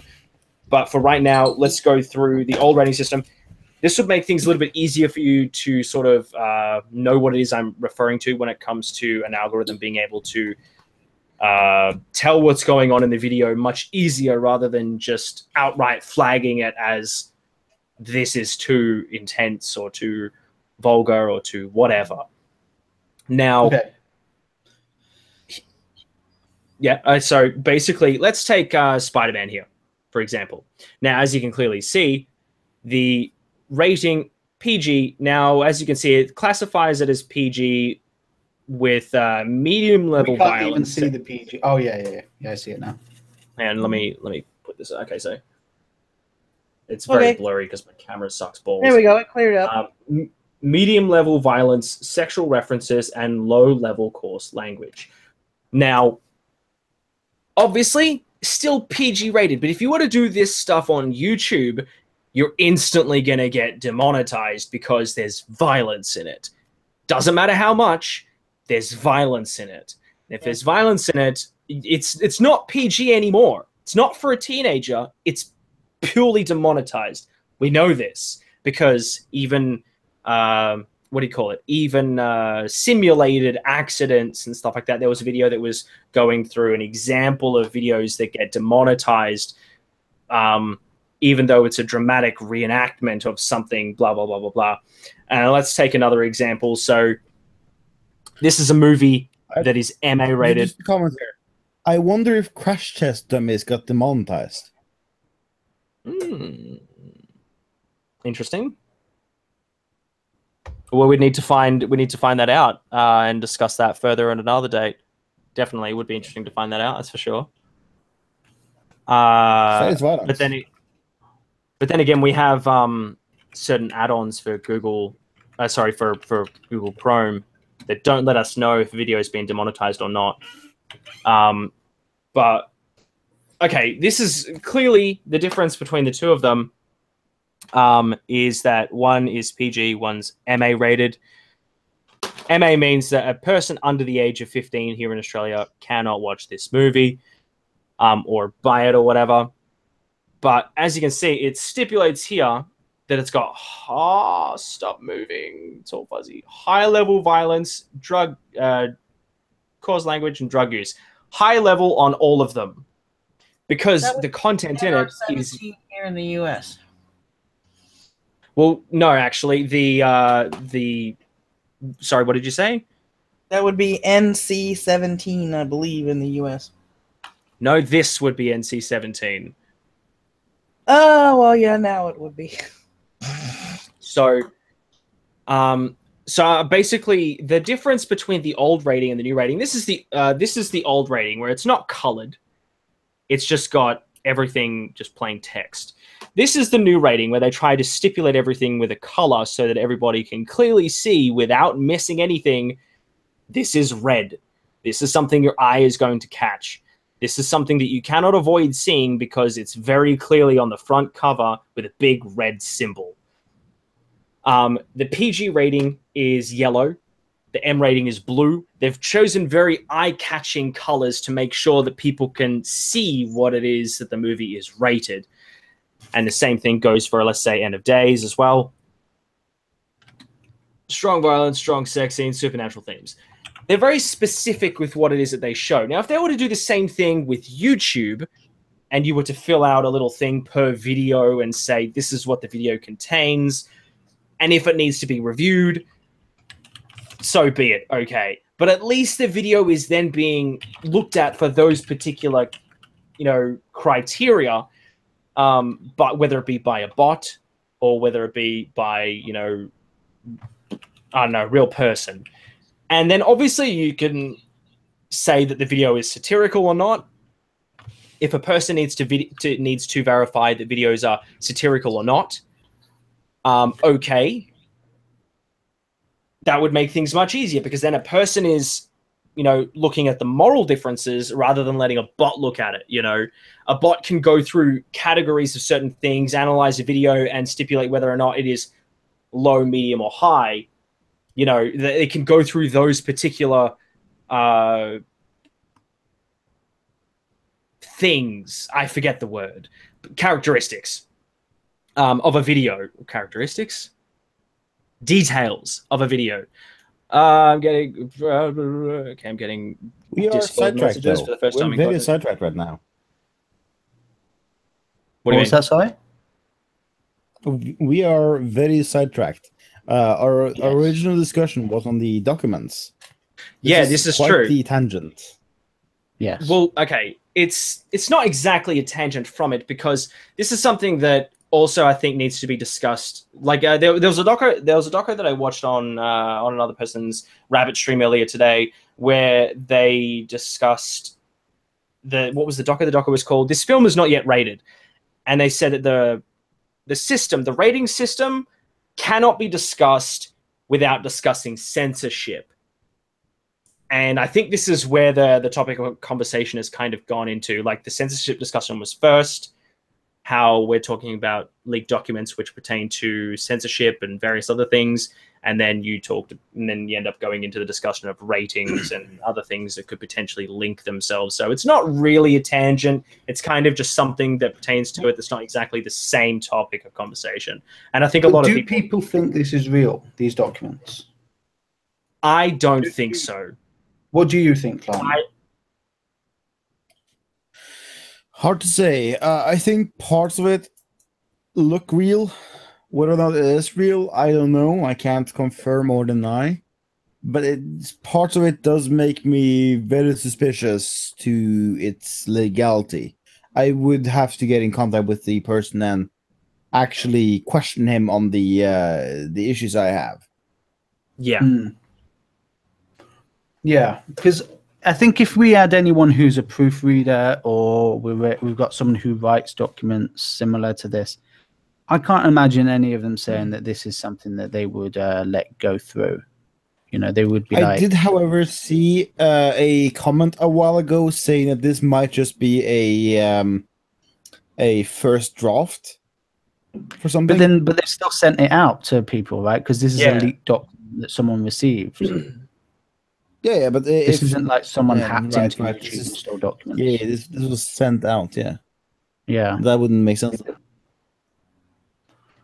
Yeah, like if it's been sent out to people, you would hope that a company as big as YouTube would not send out a draft document. Yeah. Especially when this is where my thing on why I think there is a big possibility that some of the information in this is false, is that this is a huge subject for YouTube. This is basically how YouTube make their money. For YouTube to continue existing, they need to make money. And they're sending this out to people saying, this is how we want you to moderate the process that we make money. This is because if you're demonetizing everything, we make zero money. So they're sending this out to people saying, this is your job to continue to let us make money, but also keep our image squeaky clean because our image is messed up at the moment. So this is a big document that they're sending out to people. And people who are reading this have quite a big weight on their shoulders because it's going to piss people off in big bubbles in YouTube. And, you know, so this is a big thing because YouTube's name right now within the YouTube realm, you know, the creators is quite low. So the fact that these people are the ones who are going to be moderating that and they're doing it on a document that's really poorly written, it doesn't seem right to me. It doesn't seem like YouTube would do that. Yeah, ditto. I think that the fact that this has been given out to advertisers apparently. Really? Well, this was the document that was apparently sent out to advertisers. Yeah, I definitely don't believe it now. I didn't know that. Yeah, that was going to be the whole thing of it. Is that like people are pissed off that they didn't get this because now people know what criteria they have to fit in. That makes no sense. Like this is why I don't believe it. Advertisers don't give a shit about half of this stuff. If they're ticking these boxes, they don't look at these things. They want to know ratings of something. That's what they want to know. They don't want to fucking know. They don't want to fucking know the specifics of certain videos. They don't care. So, Llama, do you think that this document that we're talking about is something that YouTube would send out to advertisers? No. In the state it is now? Not to the document no. we've seen. No. Supposedly, this document that we've looked at, Ben just said, was sent out to advertisers. This will be a guidelines for the workers themselves, the workforce, not for advertisers. Yeah. That to me doesn't seem like something that would happen. They would send that to advertisers. If they're going to talk to the advertisers, that's a public statement and it's written completely differently from this. Yeah. Yeah, that's what I thought. I was just thinking, like, there's no way that document would be sent to advertisers. So if someone's saying that was sent to advertisers, I don't believe that. Yeah, because that is not a professionally written document. Well, it's also just not a document you would send to advertisers. Like that. That's not what you would send to them. If they were to talk to advertisers about this, they would say something along the lines of, we have gone into a collaboration, or we started working with Zero Chaos or Appen or whatever to clean up our videos, go over the monetization, blah, blah, blah, blah, blah, blah, public statement, that kind of stuff. They would make that kind of statement rather than actually showing what they're doing. They would just allude to the collaboration between them. Mm-hmm. It would just be a statement, basically. It wouldn't be a document which is sent out to teach people, well, supposedly how to monetize. It would be a statement of, we are doing everything within our power to clean up YouTube and make sure that your ads are shown on content that you would deem friendly. Like that's kind of what they would go down the route of. They wouldn't send that document to advertisers. No. Especially with it being so poorly written. Okay, so reading the twit longer, Google some months ago put out a job posting which required a number of different people to work on one project. Google claimed in the posting that they needed a third-party company to work as web search evaluators, quotation. My contact worked for the unnamed company that put in... I keep getting notifications now. Company that put in for the job and was accepted by Google. My company didn't know what to expect from the job, but was told to sign a non-disclosure agreement in order to be a part of it. My contact accepted and signed the NDA. This is when things changed. Once the NDA was signed, my contact found that they weren't working as a web search evaluator. They were demonetizing YouTube videos. They would be given YouTube videos to review and had a checklist of sorts to go through to be sure the video fit or didn't fit certain criteria. You can see screenshots from my contact. Can you just mark where you've got up to? I just want to comment on something. There's nothing wrong about this at all. I'll comment on this as what I went through. Because what I did for an undisclosed company was I did map evaluation, but that was also advertised to me as search engine evaluation. Search engine evaluation is just the umbrella term for anything that has to do with searching and checking the results of it. So that's something that you're gonna have to go through if you go into any of these type of jobs. Yeah, and the other thing I wanted to comment on what you just said is they wrote it like they were going through videos to demonetize them. That was their job. I don't believe that that's what was happening. I believe they were looking at demonetized videos, if this was true, and then seeing if they can be remonetized. Because there's no way they are employing people to go through every flipping video and monetize it. Demonetize it. That's not humanly possible. So I think what's happening if the people who are doing this job, who, by the way, I know some people who do it and they don't get paid for this. This is a hobby type thing that people do. Jesus. And, that's what the whole YouTube Heroes thing was. So I don't think that what this person's writing is also true. I don't think that their job was to go through and demonetize videos. I think it was to actually double check videos that have been sent for review. You can tell that whoever's written this has come in at it from a biased point of view of trying to cause some sort of outrage. Yeah, it is rather interesting just looking through it all and picking apart the document bit by bit and the twit longer as well.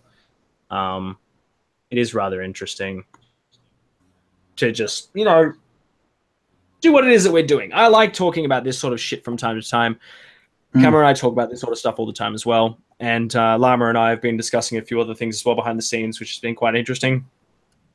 By the way, if anyone hasn't seen Llama's video regarding his research into the code, please go and do that. Llama, throw that into the chat if you haven't already. Oh, I'll go find. I do not have that copied. I was not prepared for that. That's all right. It's all good. Take your time. I'm going to throw some links into the chat, including my PayPal and other various. If you're $1 billion company and you're looking at employing another company to be able to go through demonetize videos, and just double check that their bot has done a good job, which is a thing that a company would do. Would this document be something that you would write? And wouldn't you get someone who can professionally proofread these things, check these things? And we also need to remember that this document is also sent out to somebody who saying, come to a meeting, we're going to discuss these things. So to answer you, yes, this is the kind of document that they would write. And yes, they probably would have someone to proofread it.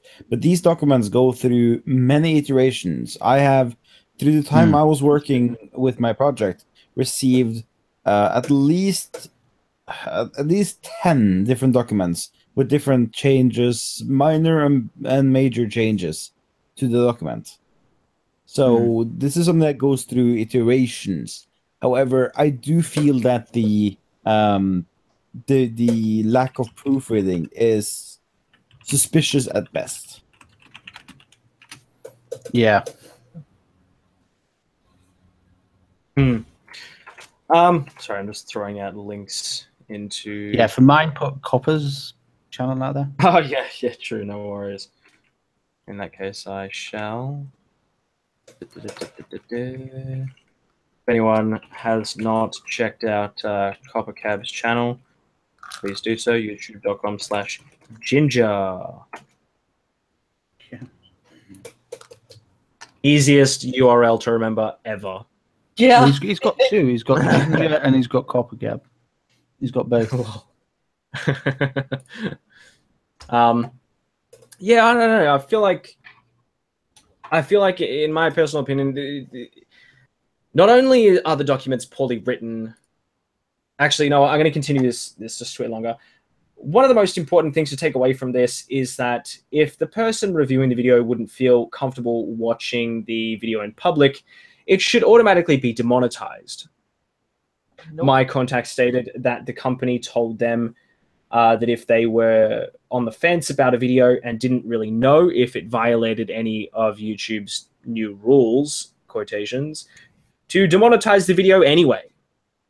Also, if the reviewer doesn't find anything listed that's wrong with the video, they are allowed to insert their own personal belief on something that is sensitive or inappropriate and can have the video demonetized that way as well. Wow. Here are the screenshots from the...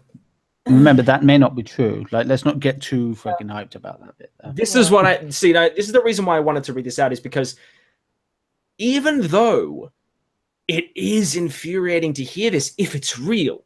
Yeah, it's real, yeah. That's the point I wanted to reiterate in this whole stream, is that now we're going to get onto the last point here, which is the mix of true information and fake. Obviously, we've had a short discussion about this already, but the mix of the two can be very powerful in the wrong ways. Yeah, very dangerous. So we got the codes that were put out there. I'm actually going to share that link of Nerd City's video. Nerd City codes. So yeah, so we have those leaks, which are true. Yes. So we have these. This is Nerd City's video. I just put it in the chat just there. If you guys haven't seen it, chuck it in your watch later. Watch it later. That video is definitely something that could be seen as real. A lot of effort has gone into this video on numerous levels. And then a very short time later, we got more information that people were looking for. Now, YouTube's response to the secret codes being leaked were that 12 hours later, they were removed. Or hidden. YouTube responded instantly. Mm-hmm. And when the fact that YouTube responded at all was very surprising to everyone, because YouTube had not responded to almost anything people had said or requested or brought up or anything like that. They had done it in a very corporate way. This again was another sign of the same action, but they acted instantly. Within less than 24 hours, those codes were gone. Mm-hmm. Yeah.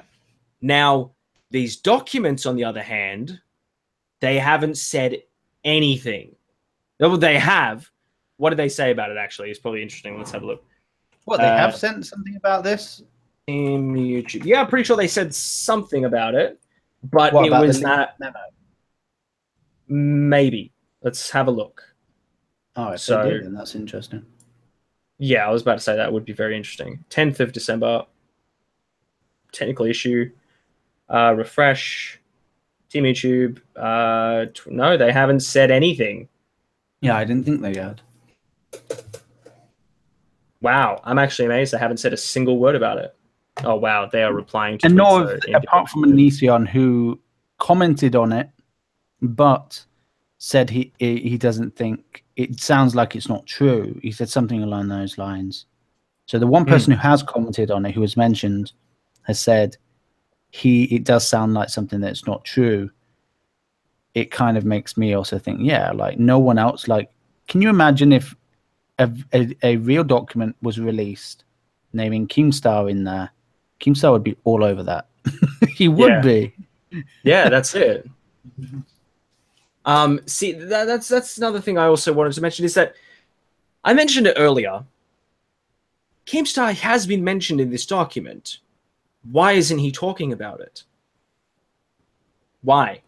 Well, maybe he talks about everything. Maybe he hasn't seen it. I would guess he has, but like maybe he hasn't. Maybe I don't know. Drama alert! He hasn't seen it. I know. He hasn't putting seen out it. a possibility out there.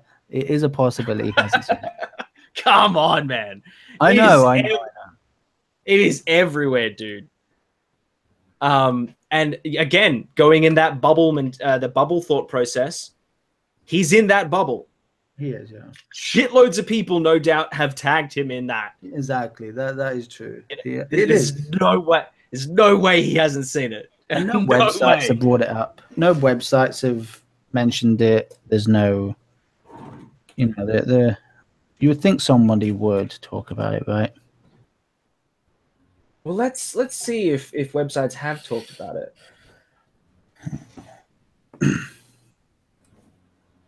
Motherboard. Any thoughts? Any thoughts, Llama?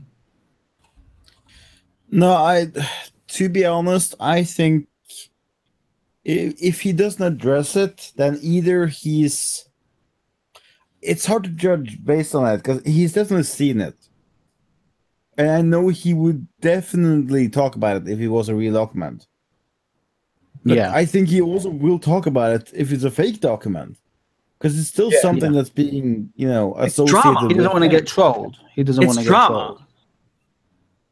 Yeah. And remember, I don't know if anyone knows this.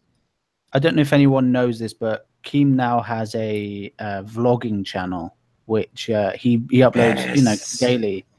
And he hasn't mentioned it on there as well. And he talks about any little petty kind of drama on there. Yeah. But the fact that he hasn't talked about it. Yeah, but then maybe there is the whole thought. Maybe he hasn't talked about it because he doesn't want to, people to look at it.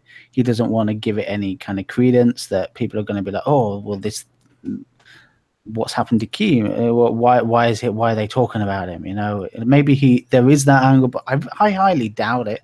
It's something he would love to do it.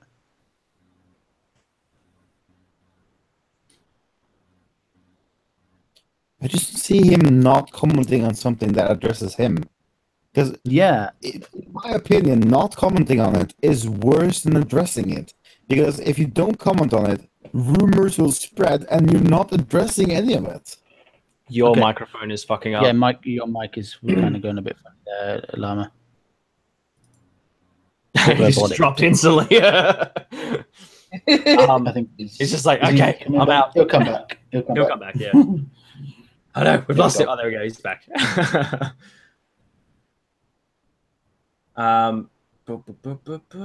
We don't hear you yet, Llama, if you're talking. No, I had to set up my mic when I joined. Say something again? Hello. Yes. Hello. It's better now. Yeah. Oh, I just refreshed. It's fine. Beautiful voice. Cool. I thought I found something, but no. It was, oh god. Lol. I thought I found something. Yeah. Also, there is Scarce. Like Scarce didn't mention it. Leafy, whose channel is dying. It could be a great little video for him to talk about and rant about because that's what Leafy does. But he hasn't done a video on it because that's free content there. Oh my god, YouTube are talking about me. That's free content. Okay, I'm just thinking out loud. What if let's assume that it's true, right? That they went to this meeting. What if they signed an NDA on this meeting? They would then be bound to this NDA, and if they talk about it, would then be liable for being sued by YouTube, right? Yeah. What you mean? Do you mean Keem, Leafy, and all those people? Keem, yeah. But they weren't in the meeting, right? They were just being talked about. Maybe. I can't imagine they got Onision and Keem and Leafy in the same room. That would never go down well. That would be a fucking shitstorm. Maybe though, maybe. But yeah, like maybe that is why they can't talk about it. Maybe there is some legal thing. That is a good point. Maybe there is a legal reason they can't talk about it or even acknowledge it. Because just looking at it here, other confirmed creators include that. To me, that kind of implies that someone's going to meet up there. You know what you could do? If you really wanted would to they do have anything... them on there? In the sentence, they said they used the word, what was it? Toxic. So we Keem, we want to invite you to a meeting where we're talking about toxic channels like yourself. Would you like to come to the meeting? Can you imagine you coming to that meeting? Yeah. He's been called toxic in that comment, right? In that email. Yeah. I don't. If I was Keemstar, I wouldn't entertain it. If that email was to me and I was Keemstar, and also actually, you know what? I think Keem would go to about it. I think Onision has talked about it. Yeah, Onision has talked about it. So if he went there, he's gone against that. He doesn't say toxic here. Sorry. Where's it toxic? It does say toxic somewhere. We talked about it earlier. Yeah, Benji regarding the first creator forum, YouTube's policy theme. We would like to talk about YouTube's policies and the way they're put into action, as well as answering any questions. We would like to cover all these important areas, terms of use, blah, blah, blah, blah, blah. We'd like to discuss the benefits, risks, and possible improvements to each of these areas with our top creators. With you, our top creators, other confirmed creators include blah, blah, blah. Something about this. This is toxic. Okay, so what you do is you go to... Okay. All creators in attendance were made to sign NDAs. The creators were asked what they felt should be done about the more toxic channels on YouTube. There was no conclusion. Which document is this? The Twitlonger. Oh, yeah, I'm reading the email that was sent out, the invitation email. Yeah. Okay. In the invitation email, they say, we would like to discuss the benefits, risks, and possible improvements to each of these areas. With you, our top creators, other confirmed creators include the redacted. You know what's funny? Yeah. I'm sure if someone had the time to literally try and fit in how many letters could fit in those spaces. Not to mention, you can clearly see where he's elevated it. So we have tall letters and smaller letters, like an E or a K, something like that. Like there's a tall letter, which would be the K, small letter, which would be an E. This person has obviously written this whole thing in sorry, not caps, no caps. You know what I mean? Lowercase, my bad. Fuck, my brain is just not working today. But the whatchamacallit, the person who wrote the Twitlonger, though, did seem to repeat themselves in regards to saying toxic channels. And this is again, is that whole thing we were discussing earlier about the mix of real and fake information, is that it becomes so... It plays on your mind so much that eventually you can't tell the difference. You can't differentiate the two. But to form my point properly, my point was that if they actually were invited to this kind of a meeting, there might be an NDA that forces them not to talk about it. And not saying my point true, on that that's a possibility. And then why did he talked about it? Yeah, he might not have attended. He might have been invited but not attended. No, but he claimed that he didn't know about it. He said he found out through a fan. Well, that's possible. Look at how many fans he has. Yeah. And he didn't talk about it straight away either. He only talked about it like a few days ago, I think, actually. Let's go through. It's in my history, so let's see how many days ago. I watched it like the other day, and it was pretty new actually. So let's have a look. Let's go through my history. Did you get in contact with your friend, by the way, Cameron? I will check now. I've got no. There's no messages. No, nothing yet. But I will. Like, she may be on soon. She may be. It was made 5 days ago, and the documents were released 11 plus days ago, or 11 days ago, or something like that. So he's really off the mark.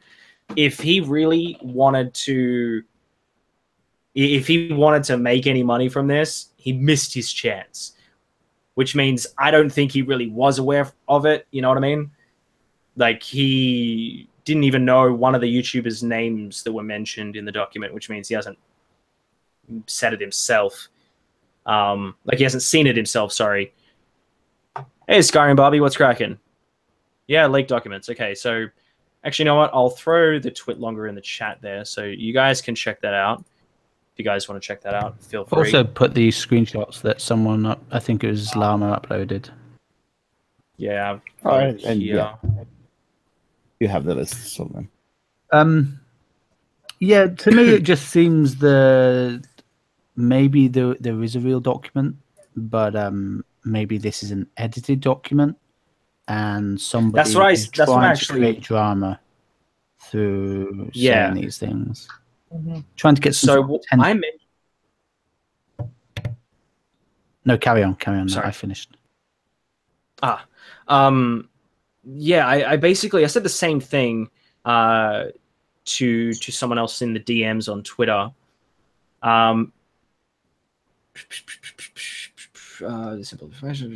Someone said that the twit longer isn't working.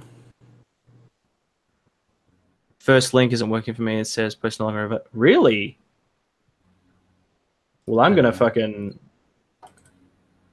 Man, let me try that. No, it's working for me. That's working for me too. Cached website. You're gonna have to do a forced refresh if you want to check the new one. I will, however, put it into a paste bin just in case. Yeah. Yeah. Mr. Saberine just uploaded a video with a bunch of different numbers. It's weird. But another angle that I'll just twit longer a week ago. One thing I would like to say on it though is, if it is real, this is real, then we also need to think, why are people not talking about it? And maybe people should, because people think it isn't real. You know, like if it is completely legit, then it's quite important information, I guess, in some ways, even though they are talking about people who, to me, are kind of irrelevant to all of this. Because I don't think they're the bad channels out there. Well, then again, people could not be talking about it because there's something else I'm not going to bring up on the stream because it's irrelevant, happening and causing a major DEFCON 5 meltdown everywhere. But then again, that is within another bubble. You know, like it seems massive inside that little bubble, but in the whole realm of YouTube, it's fucking minor. You know? Yeah. Oh, here we go. Here's the message I sent out. Sorry.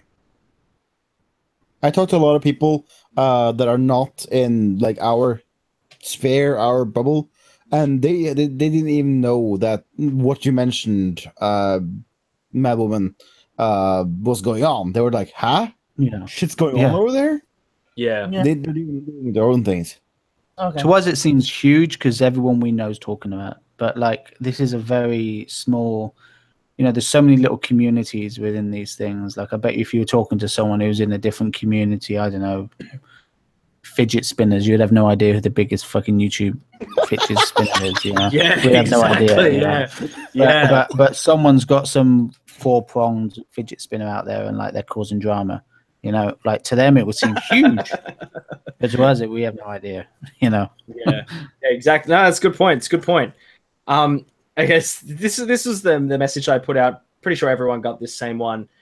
But I said, I believe the information about the codes is real, which is pretty much unanimously being seen / verified as legit within the research, of course.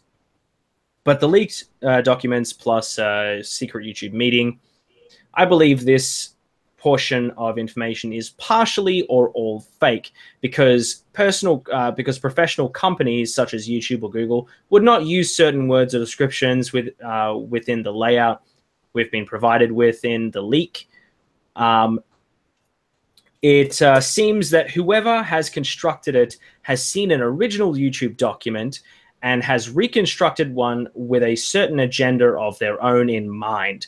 Now, obviously, this means that nothing can really be confirmed or denied. So we're really just going around in circles. And as much as it sucks to be able to say that, it is still interesting to speculate because I don't see many people speculating. Everyone's just saying, this is legit, man. This is real. This is a thing. Yeah. You know, and I think that's dangerous. So... Yeah, it is dangerous because, you know? Because it means that if YouTube says anything, whether it's positive or negative, people aren't going to listen. People are going to say, you know what, YouTube, go fuck yourself. Yes. You know, we don't care. It's facts. And then they're going to be like, you don't like this. At all? Sorry, say that again.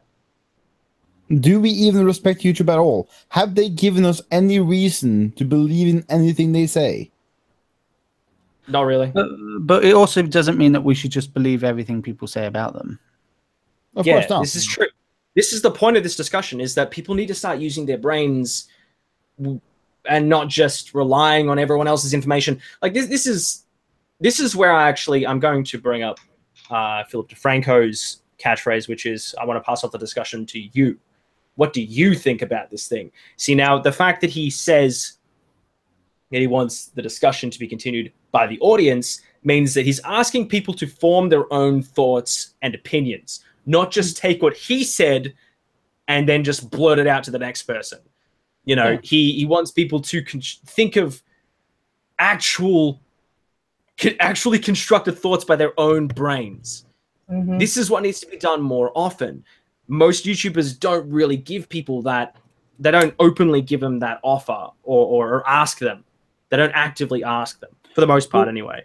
Here's the reason I think it needs to be talked about is, and we need to know whether or not it's true, is, you know, like the whole thing that was happening with Trump a long time ago, where people were saying, hey, YouTube, Trump's racist. He's homophobic. And then people say, well, I remember that. What did he say that's racist or homophobic? And they're like, I don't know. It's just everyone's telling me he is. You know, he said something involving black people. Like he must the whole grapevine thing. Know? Yeah. So then people will believe these things and pass it off like it's fact. So if people will believe in this, then when something true comes out, people will go, yeah, but remember he said that Keemstar was toxic, or YouTube said they're toxic. And they were sending out this document. And because people are linking that with real stuff, people are going to think that this is true. And then they're not going to actually listen to things when people come out with real information because of something that wasn't true. So then everything gets fucked up. That's right. So if someone comes... Yeah, if someone all of a sudden now, let's say tomorrow, comes out with information that completely just shows that the previous documents that came out are bullshit and that they're fake, that means that are people going to see this new document as the fake document? Or are people going to see the old document as the fake one? My guess is that they're going to see the new one as iffy. That's what I think. It's also because maybe this document fits the narrative that they want YouTube to be. They want YouTube to be exactly right. Somebody who's going against these YouTubers. Very few people nowadays think critically, because if a new document came out, as Benji said, tomorrow, what I would do is I would take the old document and put it side by side to the new document to see how vastly different they were, and then throw it out to my live chat as to what they think of the two documents and how different they are if they're different in their wording or if they're two completely different documents. That's what I love about my newscast. That's why I put my live chat on my streams, because they're talking to me while I'm reading the news stories. And if I goof, they catch me. Yeah. You know, and I thank them for it, because I don't want to be giving out any, you know, misleading information or any inaccurate information. And a lot more that's people exactly that way. Sorry for interrupting here, but that's exactly why I published the video I did on the source code. Yeah. Because people were giving out information that was inaccurate, saying that their videos had been quote-unquote flagged for promoting terrorism, which was not accurate. Yeah. Yeah. And it's important to do those things, but it's also important to just, if say YouTube suddenly do what everybody wants, right? We're going to allow freedom of speech, blah, blah, blah. And they release something, people are going to be, yeah, but look at this document here. This document goes against everything you're saying. And people are just going to be really negative towards everything that comes out because of some false information. And people, you know, lots of people in the skeptic communities or people who do ranting channels, they, in some ways, want this to be true because it fits the narrative that they're always pushing. You know, so they will push this to be true because it's basically written for them. Isn't this what we were talking about, Cameron? That we were making the comparison with Alex Jones and saying that, sure, some of the stuff that he says might be true, but no one gives a shit anymore. People just find him entertaining as fuck because he gets so riled up at the fact that everything he looks at is just a conspiracy. Yeah, it's all a conspiracy. But he takes it all as real, and he finds his own way of making it real. Doesn't matter if it's fake. He tries to find something to connect it to, and instantly it's real. Yeah. Same thing with this situation. Eventually this has inevitably this has led to Alex Jones literally becoming one of the best internet memes to exist because he's just hilarious. Not to disrespect the guy or anything might be true. That's exactly what I'm saying. Is that it's mixed with so many untruths and so many unproven conspiracies that you just listen to him and you're like, I can't believe a word you say anymore. But I don't want that to happen to a lot of people on YouTube who are believing this, because they'll be like, yeah, but you fell for that troll. You fell for this. Why would I take anything you're saying seriously anymore? Because you just will believe anything you're reading. And then people on YouTube, through falling for this stuff, become in some ways like an Alex Jones, because no one can take what they say seriously. They become a meme. And if we're not careful, people in the skeptic community who maybe want to believe these things because it fits their narratives, they will become a joke. And the communities will become a joke. The thing is, mostly we look for things to confirm our own beliefs first. Yeah. And by doing that, we often mistrack. Yeah. Well, it's like, you know, I challenge people to, I always tell them, never take what I say on my shows as gospel, because I find it and I pull it from sources, but there's always going to be somebody with a different view or a different take. And when I translate that and I put it in my blog post, my signature at the bottom of my blog post is sort of like the inspiration for why I do news. And it's sort of a partial quote from Euripides, which is question everything, learn something, and answer nothing. Because if you question everything, you'll continue looking until things start making sense, and that's when you learn something. Like when you compare two different documents that came from the same source, you're asking yourself, why are these two documents different? So you start comparing them and you start seeing the different wording, and you see how this thing has evolved and developed through, as Llama says, the different iterations as it has come down the line. But you still have to ask yourself, you know, okay, what does this new document mean? What is vague about this document? How can this document be improved upon to make it clear for everyone else? Yeah, you make a good point. I really do hope that people can kind of just be. Everyone's so angry at YouTube. People And need to it's quite chill their ironic. titties. That's what they need to do. People just need to fucking chill. People need to take a This step fits back. that. It fits everything. So then they're going to use this. They're going to, oh my God, this confirms everything I believe, which is what put me off this whole document in the first place. It just seems that it's all written for you guys, you know? And I think that we need to be just be careful, but also not fall for things, because then you become a joke in some ways, you know? If you're falling for these things, making videos on it. Oh, snap. Your paste bin was removed. No. Yeah. I'm looking at it. I clicked on the link. It's been removed by paste bin staff.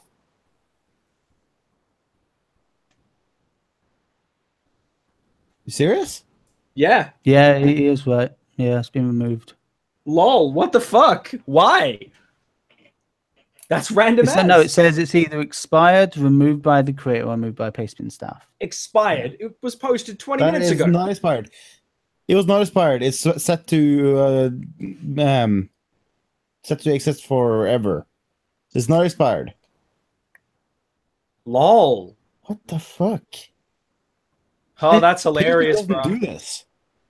No, Pastebin doesn't do this. You can post pretty much anything on Pastebin, and they don't care.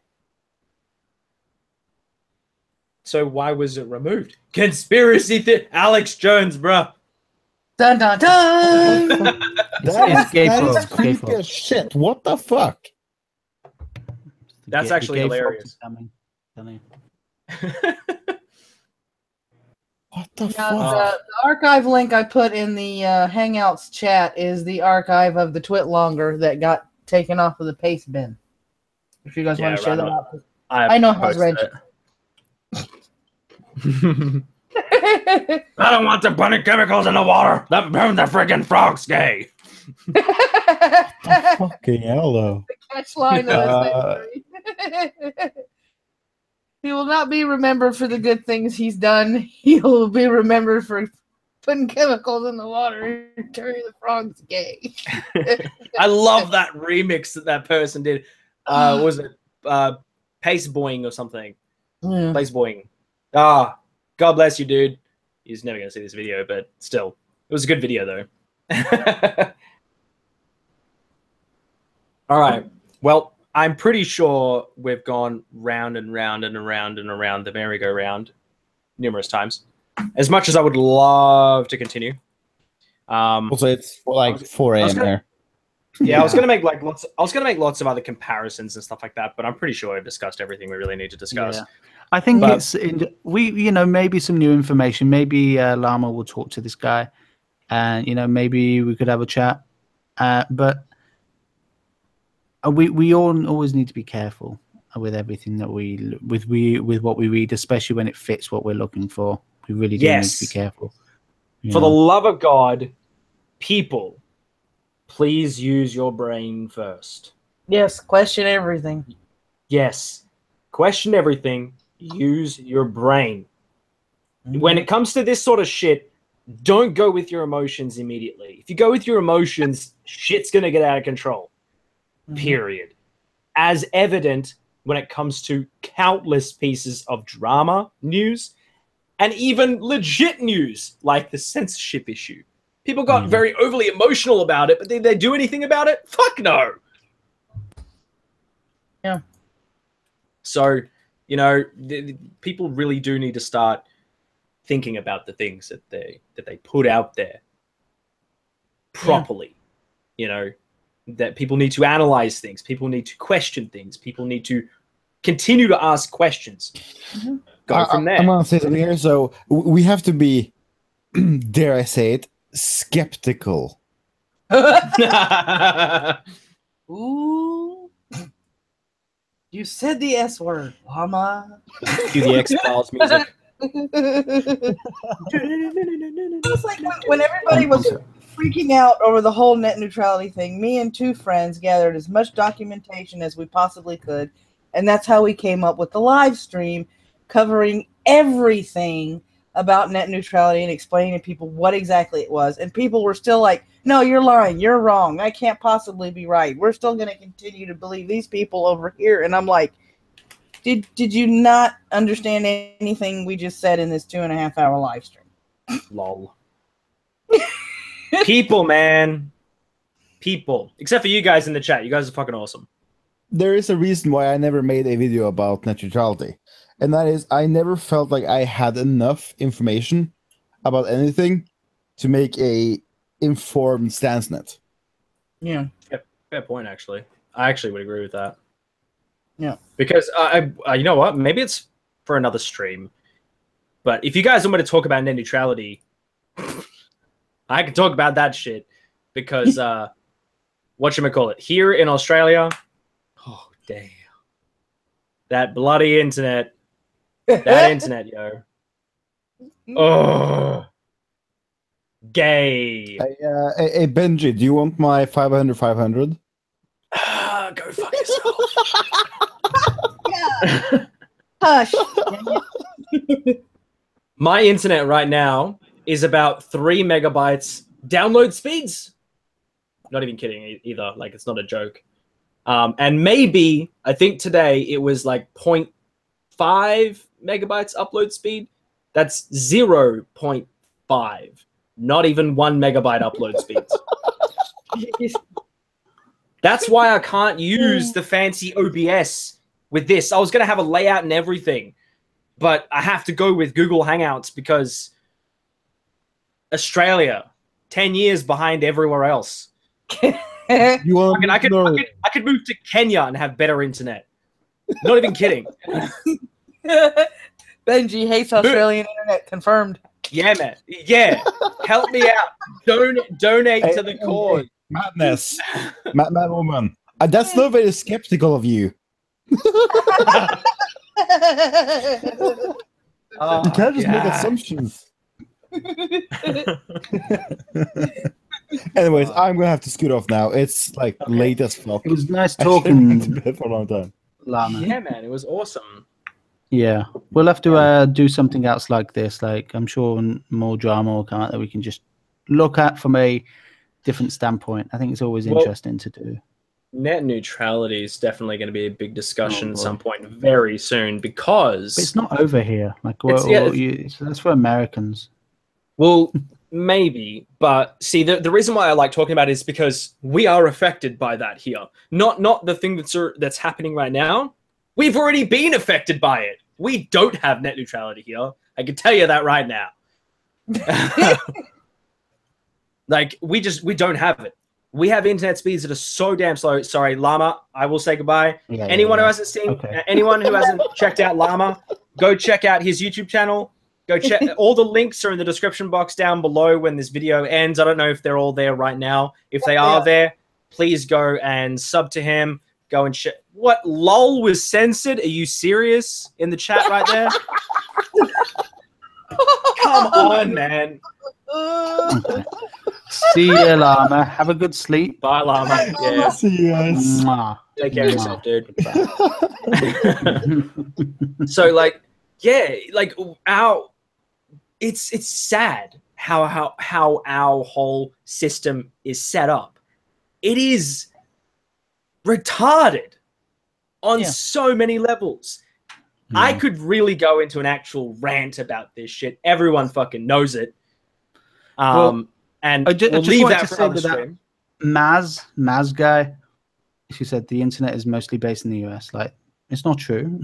For starters, it's a network. The internet is a network, and it's not all based in the US. But yeah, things maybe do affect us in some ways. But like, I think that it seems that when something happens in the US, the whole internet freaks out. And then I also I even have talked to people from my country, England, who have been saying, "Oh my God, did you see we've lost net neutrality?" I'm like, "No, we haven't." He's like, "Yeah, they're talking about it on the internet." I'm like, "Yeah, that's just people freaking out, man." Like, people get very confused. Al Gore invented the internet. Like, sorry, but Al Gore did not invent the internet. He's not that smart. Yeah, it's I don't know. I think people kind of live in a little bubble of America being, things being from America, but it's not. I think it's not because the case. deep down inside, everyone wants to live in America. They just Really they want to don't. be I they want don't to be even- a part of the drama. Yeah, maybe they want about the drama. But they're like, I want to be able to just rant about these amendments. Like people keep mentioning amendments all the time. I want to be able to say I've got a Fourth Amendment. I want to say I've got It's all freedom about of amendments. speech under this context and blah blah blah blah blah blah blah. Yeah. Yeah. God. Yeah. Like, if anything, it's the internet that's making people more retarded when it was made to make things better. It was made to make. Oh my God. America. Fuck yeah, that was censored. God, have you what is this censorship thing that's going on here? Is this a like kind of bot or something that Are you a mod, Cameron? I don't believe so. No, I don't know. I don't think so. Type in the chat. Do it. Type. Yeah, just say like Keck or something. Type of chat. Okay, cool. You're a moderator. What does it now tell me if something's been moderated? But what is it? Is it some sort of a bot that's going around? And is this keywords that you've set up, or is this keywords that Google have set up? I hate censorship, so I don't give a shit what people say. People can go fucking Turn ham. this on or off? Can you turn this on or off? What do you mean? Like, can you turn? No, off it's the by censorship? default. No, it's by default. Can you actually turn that off though? No. Oh, okay. Interesting. It's stupid. It's weird because right now it's still saying the stream is monetized, which is funny. But you watch the minute I go to say the word that I want to say right now, just for the lols. Homo sapiens. I've said that a few times already. It's still monetized. Yeah. Hang on. I wonder if it will allow everything else to be said, and I just instead don't say the word I want to say, but instead I'll say this. What? Black. Black? Go on, YouTube. Censor me now for saying a color. I wonder. I tell you what, it'd be a really interesting video and test to make a channel and make videos that you test the keywords in the video to find out the actual things that the bots look for. So you make videos where you just say certain words, and then you find out which ones get demonetized, and what images, if you put in the actual video, get demonetized, and then you can work out the algorithm to be able to find out what they're searching for. Suit has already done this. He uploaded four of the same video, obviously with like a couple of seconds interchanged in different file names and stuff like that. Because obviously if you upload the exact same file that goes for the exact same time frame and all that stuff, it won't allow you to upload a duplicate file. So he altered the four files in very small ways, and it randomly demonetized videos. Randomly. It was totally inconsistent. There's a YouTuber that I watch who does like prank call videos. I can't think of what his name is right now. And he did something like that, but he found out that it was all to do with the thumbnails. The thumbnails, that all the the picture that it used with the video. Every time he would use certain types of pictures, they were, because in some of the pictures he has like this Asian guy called Book Lau or something that he uses for his videos. He puts, as soon as he's in a video, he gets demonetized. So, well, as soon as Book Lau's in there, it's gone. There's another YouTuber by the name of Wang with an exclamation point. Yeah. If you haven't seen him, go subscribe to him. He's hilarious. I wanted to get Wang on the stream because he is quite funny, a rather interesting individual, that's for sure. But he gets demonetized, and he thinks that it's because of the fact that his YouTube channel name is Wang. Probably. Alternatively, it's can be used for the word penis. Didn't TJ, the Amazing Atheist, he find issues when he changed his name from the Amazing Atheist to TJ? and then tried changing it back. They wouldn't allow him the video because it had atheist in the title, and that didn't his way of being detected. Like he had more videos monetized when he changed his name. Yeah. So dumb. Yeah, they So won't dumb. allow him that name back anymore because they're saying it's like a banned word. The atheist in a title is now kind of banned. Why? Why? I don't know. I could because rant, because bruh. the atheist community, who knows? Yeah. Gabby. Suit is awesome. It's a Mhm. good dude, that one. Yeah. Oh, God. Nothing is censored for me. Really? What do you mean? So where are you from? We wouldn't know. You Maz. wouldn't know if things are censored because it's been censored, so you don't see it. Oh, no, man. I know when shit's fucking Yeah, censored. you I'll tell do. that right You now. do, Benji. 'Cause you're a moderator and stuff. But people in the chat wouldn't know that it's been censored. Oh, yeah, I was going to say, Maz, yeah, tons of stuff of yours has been censored. I've actually had to accept it quite a few times. That's interesting. Yeah, you literally, one of the words was LUL, lol, and that was censored. And I was like, what? Bruh. Yeah, it makes you wonder whether or not. Yeah, you can see it because he okayed it, Maz. Yeah, I accepted once it. it was censored, he I then hate accepted censorship. it, and then I you could hated see it. it after he accepted it. Well, you know what? Seeing as though we're talking about censorship, all you retarded government officials out there, I don't care if you see this or you don't see this, but I'm coming for your bullshit, okay? Okay? Yeah, sweet. There goes I'm not even kidding, man. I hate censorship. I hate all that bullshit they try to put on people. The fact that they do what they do purely for money, go get fucked. Shove that shit up your ass. It must be weird though, being in those positions where you're a government official, and like we like to think that they earn a lot of money, but they probably don't earn that much on their basic paycheck compared to other jobs that they'd be working as hard as they do. To then get offered hundreds of thousands of dollars to do something, or be told, you know, this money will, here's some stocks or whatever, you know. It must be crazy to get that offered to you.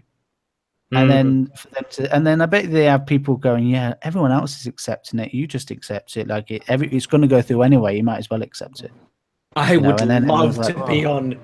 I'd love to be on. It must be a weird situation. I'd love to be on some sort of board, some censorship board. I'd totally fuck up their system so badly. I'd be like, nah, man. I was not offended by anything. I had a forum that I ran years and years and years ago, and I set up this censorship bot, but it wasn't a normal censorship. But what it did was, you know how people will type in kind of slang and they use really poor English? Yeah, it was like really, really crappy, you know, kind of text language. I set up a bot that would actually convert that text language into normal English. And people got really mad at me. People got really mad because they'd be writing in their kind of slang, and then it would convert it into normal English.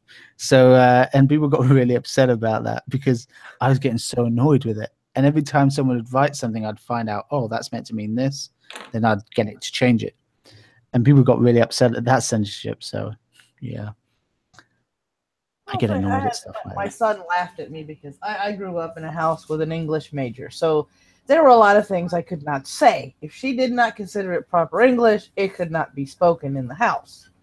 And when you live in the southern of, U.S., there are a lot of little slang terms and colloquialisms that are said everywhere, like fixin' to and ain't got none and things like that. And the first time I said ain't got none in my mom's purview, she went, "That is not English."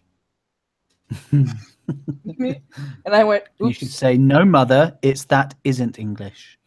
That ain't English. Yeah, that's not English either. No, but I mean, I looked at her and I looked, and she goes, "Did you see how stupid that sounded?" Yes. What should you have said? I don't have any. Exactly. Damn peoples need to learn their English. You need to learn American. Oh my God. Which kind of American? Northern American, Southern American, Western American, Northwestern American? Because people in Boston sound different from people in Georgia. You'll spell it so that you all messed up the English language anyway. Yeah, we did. know. Bastardized You it. did. We stole words like lingerie and rendezvous. Yeah, and you also you don't know how to pronounce the what was it? Aluminium. You call it what? Aluminum. Because we couldn't let it have it. Because you can't pronounce stuff. My fucking hair, dude. I'm putting my beanie back on. It's aluminium. Now I do have aluminium instead of aluminum. I do have to. I was 12 at the time, so most people would probably forgive me for this. But I cracked up my parents the first time I saw rendezvous spelled on a bulletin board, because it was actually the name of a hotel in Panama City, Florida, and I didn't know. And I looked at my parents and I said, "What is rendezvous?" Rendezvous. And my mom went, "What is what?" Rendezvous. It says so on the street sign. Rendezvous. Mom goes, "No, that's rendezvous." Lol. Yeah. I called it retarded. I'm sorry, I had to say it. Like, see, when it come comes up with YouTube slang, a new slang term where we can use words that are banned. So then we have our own slang words for the banned words. Yeah. That we can't say. That could be a good way of saying it. Then we can get around everything and like we can just fuck with them. I have a I don't know if you guys follow me on Snapchat. How many of you guys follow me on Snapchat or Discord or whatever? There's a couple people I see here who are in my Discord. There's a couple people here. Actually, you know what? I'll throw it out there. Why not? Let's just put out a oh shit, I'm in the wrong server. Let's go to my server settings. Let's put up an invite and create one. Wow, that was censored. I won't ever stop saying retarded and gay as insults. I'm sorry, the 90s kid in me is too strong. That was censored. I think it's retarded in the word gay. Wow. No, yeah. It popped up in my mod chat. Yeah. I saw that. That's hilarious. I am currently editing my Justice League movie review, which is going to be spoilers. It's going to have spoilers in it because I'll say it here. You guys will know it first. Fuck that movie. Oh. It was boring as shit. So damn boring. Okay, now, mind you, I'm not a Marvel fanboy. Keep that in mind. He's a Marvel fangirl. Yeah, I'm a Marvel fangirl. Got them titties and no, the fact that the fact that they did what they did, I'm talking about the censorship board is what I'm talking about. Nah. The movie could have been so much better. They screwed it up. They screwed it up so badly. They should call it Social Justice League. Yeah.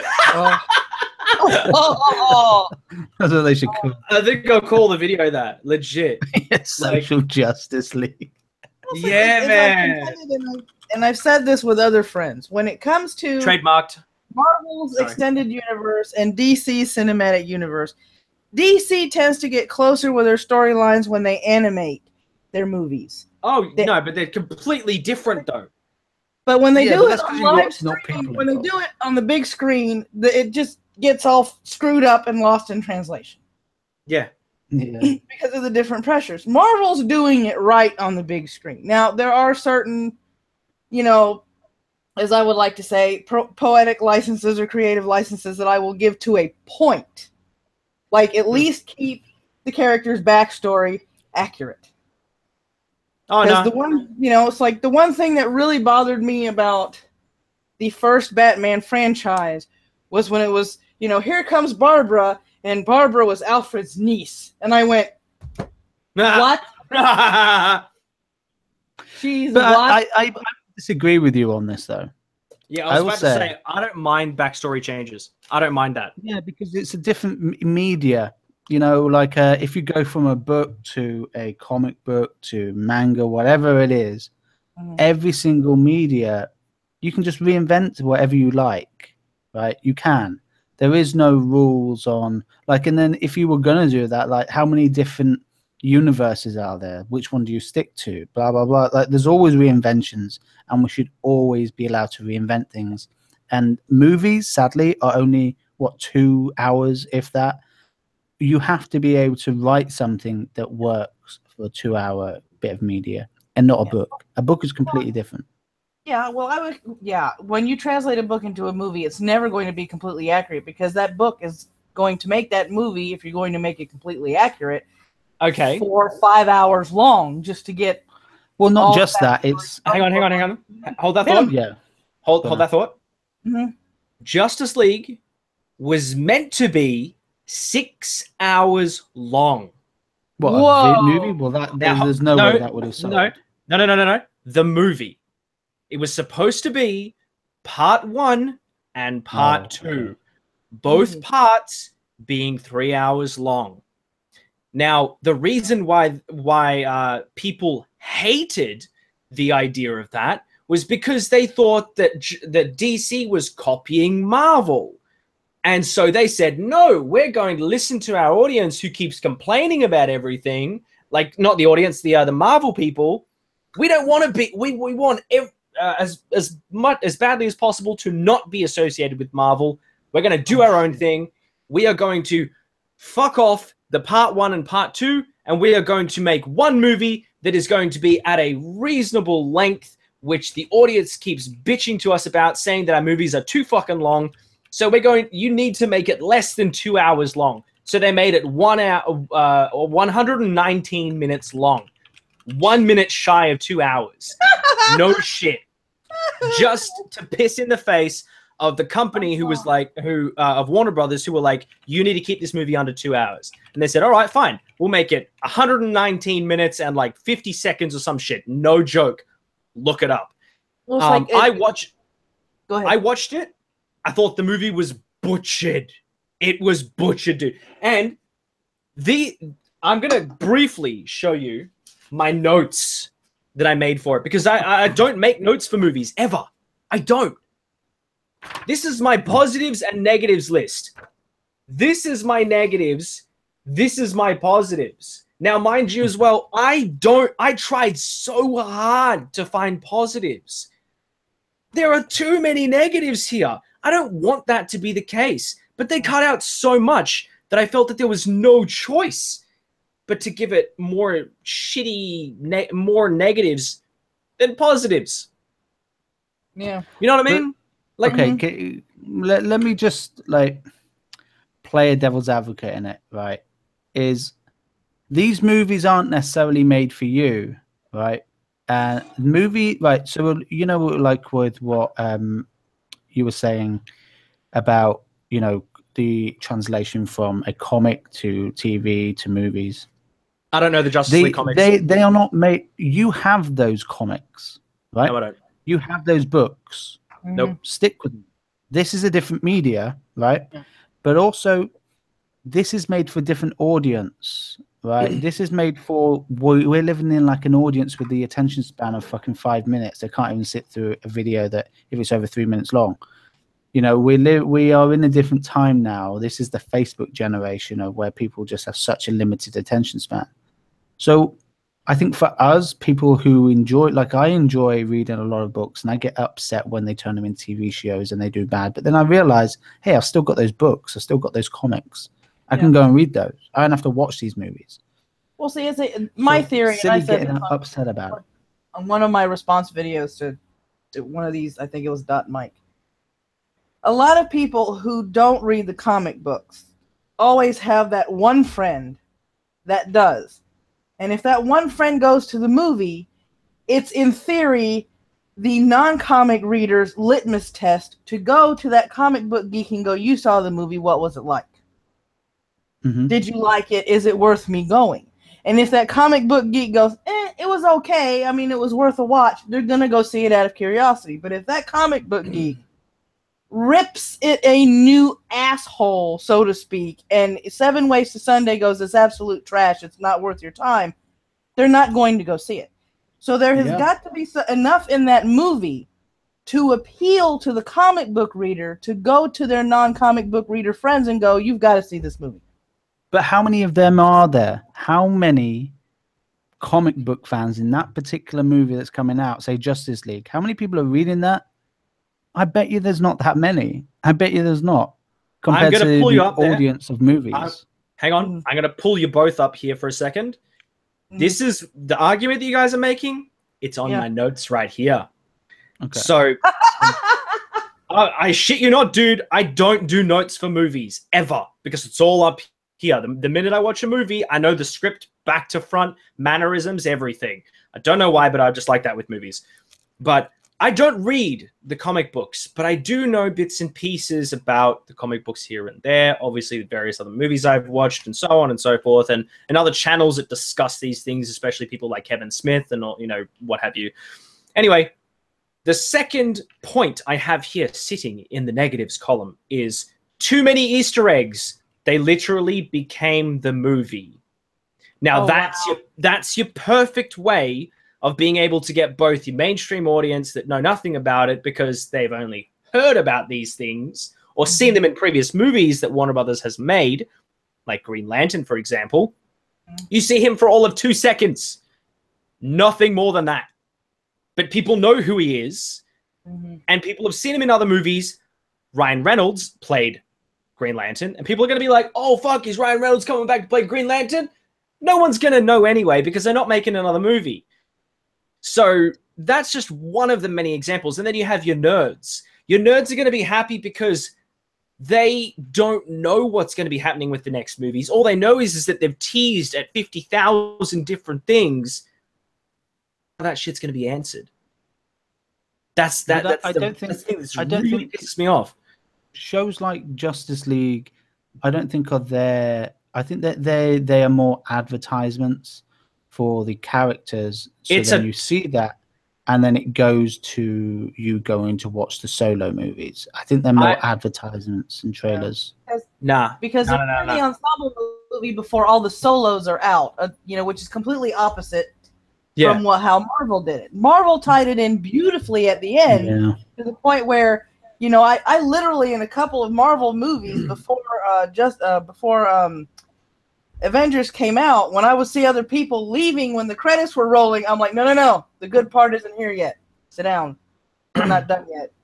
Just wait. That's right. I don't really watch these movies, just so you know. So I am talking about it, I guess, from a point of view of I don't really know too much about them. Well, I just hear people's reactions. That's all. Yeah. I'll say he likes triggering people, so this is good. This is a good discussion. So basically, I might even split this video into 2 because this is something that I'm sure a lot of people will be like, "Whoa, this is awesome."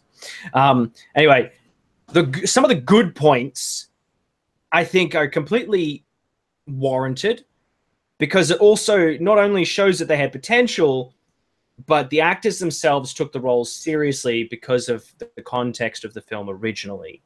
Yeah. And I think that's important to take into account because even though the mainstream audience doesn't know these little bits of information, those who do know it know that the actors aren't just phoning it in. You know, like the people who know these little bits of information here and there, we give a shit about more than what you're just looking at on screen. We give a shit about the process of how a movie is made.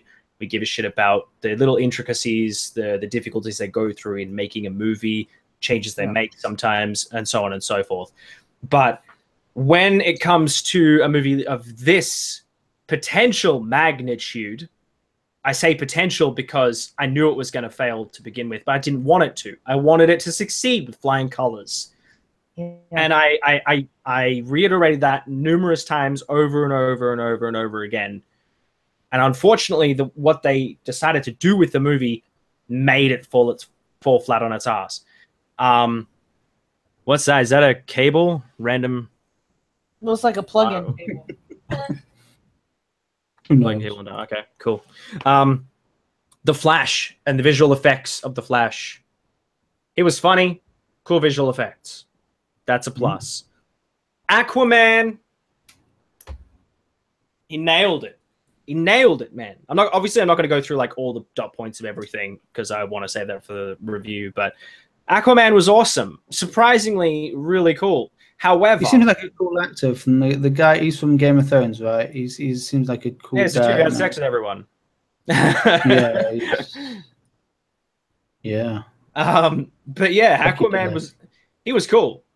He was genuinely cool. He made me give a shit about the scene that he was in. Like, sadly, unlike Batman v Superman, I didn't like Batman in this movie. I thought Batman was so mediocre and meh. Just meh. Not up here even a little bit, not down here even a little bit, not heaps down, not heaps up. Just meh. Can I give my like this is a kind of a different subject in some ways, but it is about what you're talking about right now. And it's something I've owned quite a lot of the Batman movies. Actually, the last DC movie I watched was the Batman vs Superman one, which I thought was awful. But I've never watched a Batman movie where Batman is actually the guy that I go to see. I always go, like most people, like you think of a Batman movie where he is actually the whoa Batman. Like it's normally about somebody else in it. It's normally about like the Joker or whoever it is. They're the actual people. Batman's more like the guy who links everything, right? Yeah. Batman's, I don't think, ever been fucking interesting. I've never seen a Batman movie where I've thought, hey, man, I fucking love Batman in that movie. It's always been, oh my God, Joker was amazing in that. Oh, Catwoman was amazing in this. Whatever it is. Batman's always been fucking boring. He's always It's a fair point. And you know what? They make commentary on that in the movie by the Flash getting into his car after, they introduce each other and everything. And the Flash sits down and goes, wait, so what's your superpower again? And Batman looks at him and he just goes, I'm rich. Money. Yeah. And he just looks at him like he's basically the Donald Trump of the DC universe. Yeah, pretty much. I mean, a friend of mine and I have discussed this, and he's a really big Batman fan. If they were going to do another standalone Batman movie, I don't want to see another Joker. I don't want to see another Two-Face. I don't want to see another Catwoman. I want to see a Batman movie where he is displayed for his actual detective skills. I want him to go up against the Riddler. That's what I was just about to say, the Riddler. I've always wanted the Riddler. I love the Riddler. I know Jim Carrey played him, didn't he? But like, I've always wanted the Riddler thing. Yeah, you know what's funny though? I think Batman Forever is actually a little underrated. I know that it gets a lot of shit because it's made by Joel Schumacher and everything, and it's very goofy and very campy and whatnot. So sure. Yeah, I'll give you that. I'll give you the fact that it is very childlike in many aspects. But at the same time, they did at least briefly make you see that investigatory detective side to Batman. Now, mind you, it was Alfred and Batman, but still, they did take the time to sit back and try and figure out who this mystery man was. Who was he? And then they eventually figured out who it was behind the mask and everything. And then later on, he even still gave him challenges, even though he figured out who he was. They kind of, when you look into it a little bit more, it is a little better than what you'd expect it to be. Especially if you're looking at it critically, not just looking at it for what you see on the surface. It's very easy to just go, wow, that movie's amazing because of how it looks on the surface. Oh, wow, that movie looks like shit because of how it looks on the surface. But if you look at a movie critically, in a way of using constructive criticism, and like I said earlier, using your brain, you can find both joy and dislike in something. You can, look at it in various ways that can help you. But don't you think that that is what's ruining movies? It can make it better, people though. Are not watching movies to be entertained anymore. They're watching movies to be critical and for things to fit their narrative that they want those movies to be, especially fan-based ones. They have their ideas of what it should be, and if it doesn't fit that, they get pissed off. Hence the last Star Wars movie. I think no. I think the problem is pandering. That's the problem. I don't think it has anything to do with critical thinking and so on and so forth. I think the overwhelming problem is pandering. When the audience yells at the movie studios. Who is Mr. Samuel? I know that name. Where do I know that name from? Look at. I saw that earlier. Who is this person? I know the name. Man, Mr. Saberine. I saw this earlier. Actually, I saw his video. It goes for like a few seconds. Who is he? It's like 2017. It was like in a past relationship when the Lord of the Rings movies came out. I read. Oh, they were great. The Hobbit and the Lord of the Rings. Okay. Oh. And the person I was with at the time was trying to tell me that I wasn't going to like the movies because it wasn't going to be exactly like the book. I said, I'm not expecting it. I'm not walking in expecting it to be to the letter like the book. And that's when we got into a small discussion as to whether it was a trilogy or not, and I kept telling him it wasn't. But that was beside the point. So we get into the movie, and I'm looking for certain key things. Interactions between characters that are authentic to the book. Little nuances that make me go, okay, he actually paid attention to the source material, like the back and forth between Legolas and Gimli. Their little contest that they had, to where Legolas finally gained Gimli's respect. That's why they were doing the body count. It was fun in games to them, but that is how you gain the respect of a dwarf in Tolkien's world. You have to prove that you have, the mettle in battle to do that.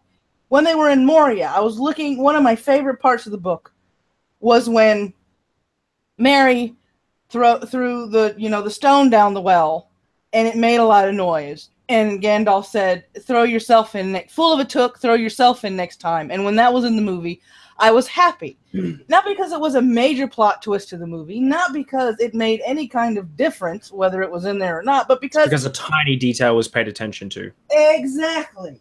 Sometimes, to me, the tiny details are a little more important because... But do you think that...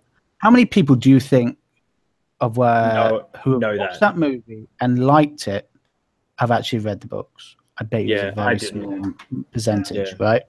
True. I like the movies. Me, myself, I grew up reading those books, right? But I would say I'm in the minority of people. But a lot of people say they've read it, but I bet they haven't. And so I think the thing is that we fans of these things, fans of any franchise, we all need to realize that these movies aren't necessarily made for you. Maybe they'll throw things in there, but the reason that movie was good wasn't because they made the books into a movie. It was because they actually made them fucking entertaining for the general audience who had their minds blown. Because those movies, I think, are ace. Right? Well, but that's because they're entertaining. It's not because fanboys are out there going, "Hey, my God, they put this in they didn't do this. Oh my God, they didn't end the first movie where they should have ended it. They should be this in it, isn't it?" That's the I think this is where franchises today, like Star Wars, Star Trek, all these things, they get fucked up by the fans because their pandering aren't met. Pandering. It is pandering, yes. They should, but then if they don't pander, like with what's happened with the new Star Trek TV series, no, it's because they started to pander in the first place. No, people. Well, I don't think the new Star Trek did pander at all. No, and that's. I haven't seen the new one, so I can't comment on that. So we won't talk about that yet. Yeah, I don't think I'll be seeing that very shortly, but I will say that because they started to pander, this can't be fixed. I don't think this can be fixed. Well, I think it anytime soon. I think they just need to go, I don't give a shit, and just make it how you want to make it. That's what I was about to say. I was going to say the only way this can be fixed is by doing what they did once upon a time. You can see my fucking camera is going to shit because Netflix is being watched downstairs, which is really annoying.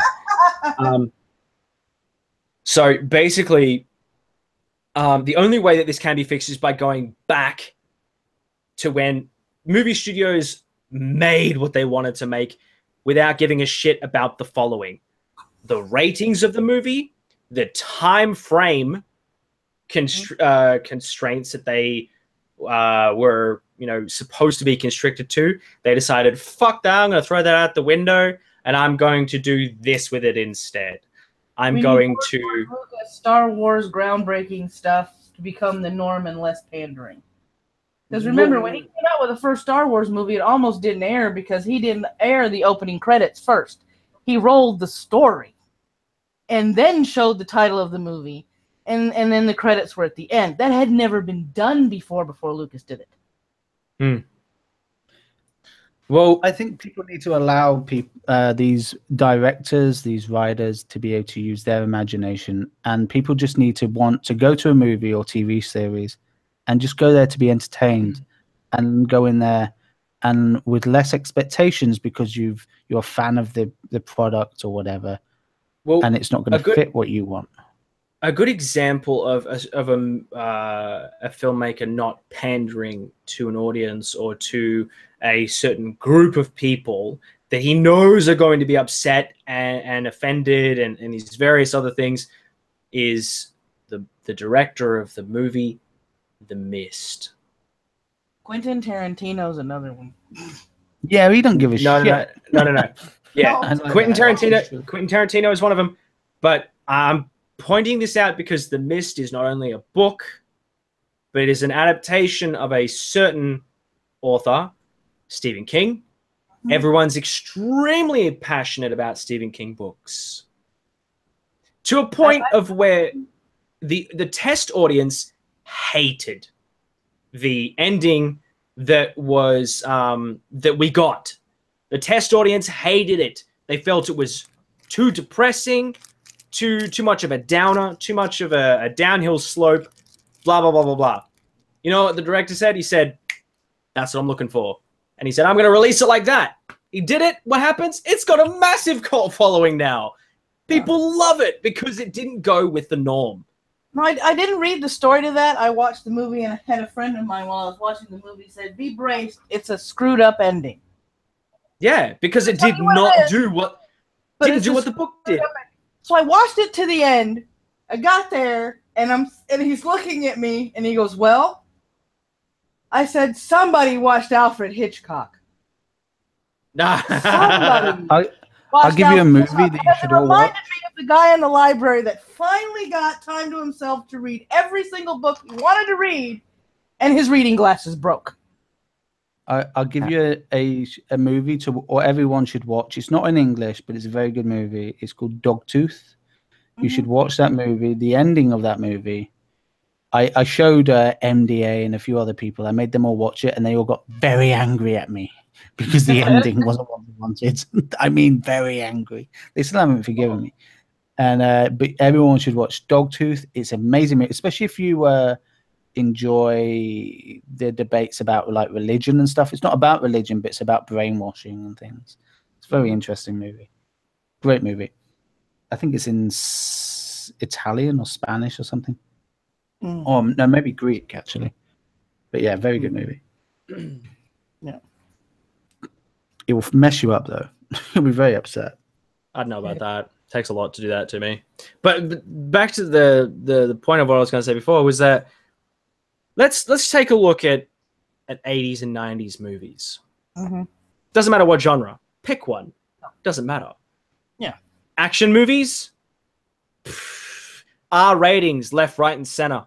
Yeah. Even in Australia, R ratings galore. Everything's rated R. Yeah. Comedy, R rated. Action, R rated. Romance, R rated. Everything was rated R. Just so many movies. They didn't give a shit. They just released it however. Sure, in the future, they want to release an uncut version or whatever. Okay, cool. They did that with Terminator 2.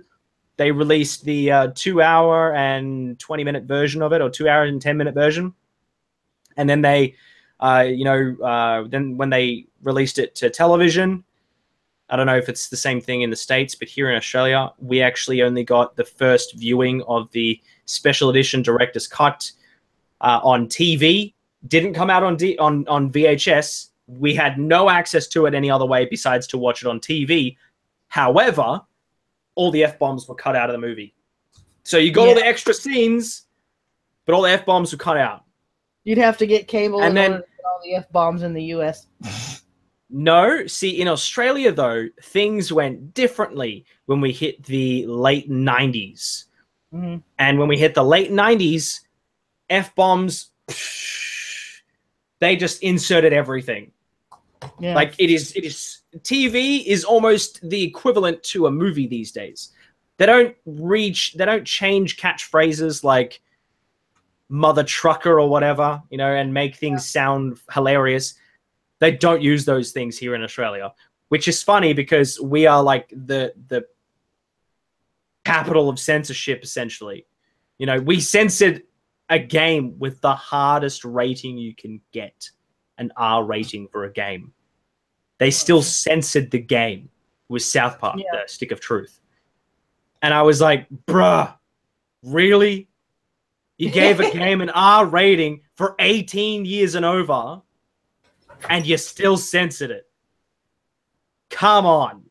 Yeah. Australia, what are you doing? I can talk about this shit for hours. If you guys want to join me on Discord, please go ahead, go nuts. If you guys want to, please go ahead and subscribe to Copper Cab. You want to go and follow Cameron on Twitter. All the links in the description box down below. Same with Mad Woman Muses. Her Twitter and YouTube is in the description box down below. Please go and do them the great service of checking out all their content. My Discord is, you will see it in... there should be a link in the chat. There should be a link, actually. Maybe there's not. Maybe I have to scroll all the way up. Oh, no, here it is. Yeah, just scroll up in the chat. You'll see it, unless you got out of the chat. Here you go. Yeah, so hopefully I'll see you guys in Discord. Hopefully you guys subscribe. If you guys want to become a patron, go nuts, become a patron. Got all sorts of new shit that comes out there all the time. Working on tons of new content, so you guys get to see it before anyone else. There's even exclusive Patreon-only videos as well there, including vlogs, artwork that you won't see on the main channel. That's stuff that's in progress that is created by an artist by the name of Charlotte, who is credited in all the stuff that she's done. Please go and support her as well. I'm just shilling out everybody at this point in time. So, yeah. I just want to say one thing, like Madness. I'm amazed that you've been able to keep that face on your webcam through the whole video. That picture came about because me and an online friend of mine named Reaper on Twitter decided, screw the serious crap. I think this happened last month. We were having a funny faces contest pictures thread on Twitter. Oh, nice. Yeah. It does. Look, when you came in, though, I thought it was a webcam. And I was like, my God, you're pulling that face. Like, what the hell's going on? And I realized it was actually just a picture. Yeah, I really did think it was your webcam. I was like, my God. And then I thought maybe she's got something wrong with her. Maybe I shouldn't say anything because I'll offend her. So went through this whole thing. I didn't want to comment on it. Well, I hope you guys enjoyed this two-split discussion. Yeah, First you half could have to being... split it up, aren't you? Yeah, I think I will actually split it up into movies two too. different streams. So I'll make it Good. private to begin with, and then I'll I don't know, I'll figure out something. Idea. Yeah, That's a good idea. Well, yeah, thanks for the stream. It was good fun. It was good fun. I'm glad. I'm glad we did it. I think that if anything else breaks about things like this, we should just do a few streams on this, maybe. Yeah, man, it's good. It sounds like a mad idea. If anyone wants to super chat, go mad. Giving you a last chance to do so. Super chat. I forgot about that. Surprisingly, didn't get any super chats today, actually, which is it on? Kind of, oh yeah, it's on. It's on. Kind of mind blowing, actually. I feel like super chatting to myself so I can get rid of that $65. It's kind of just chilling in the AdSense. It's not doing anything because the minimum amount of money before it actually gets out of AdSense is $100. And if you don't make 100, if you make $99, it sits in there forever until you reach 100. So at the moment, problems and the dollars won. Yeah. But at the moment, there's 65 just chilling in there doing nothing, or 67 or something just chilling in there doing nothing. So I feel like I just want to donate $35 to myself, just like But get then it out of there. it depends on how much they take from it. Oh no. With the $35 you put in it, you may not make that much back. That'd be annoying. That'd be hilarious, actually. Yeah, like you put 35 in there, you only get $30, and you're like, damn it, I paid them. It's my damn money. What are you doing? All right. I will see you guys another stream. I'll do another stream maybe. It was good fun. I think we should, if you start doing these regularly, I think you'll get people, regularly turning up, and it's all about kind of building a base. And I think streams are good fun. Yeah. True that. Thank you very much for everybody. Okay, thanks. Up. You guys are absolute legends. And thank you very much, Cameron and Mad Woman Muses. Thank you very much. And thank you very much as well to Llama. Yes, I was about to say. Who was the other guy? What was his name? Schmeckle. Schmeckle. He had a family emergency, but yeah. Yeah. Schmeckle is also in the description box down below. Please go subscribe and follow him on Twitter as well. Or, like I said, all the shit's in the description. So go nuts. And hopefully we'll be able to bring on the other guests that were supposed to be here today. They couldn't make it because of their own, home emergencies and such. So hopefully we can get them on next time. I won't tell you who they are. I'll leave them as a surprise for next time. But yes, take care. I hope you guys are all having a fantastic day. And until next time, peace. Blah, blah, blah, blah, blah, blah, blah, blah.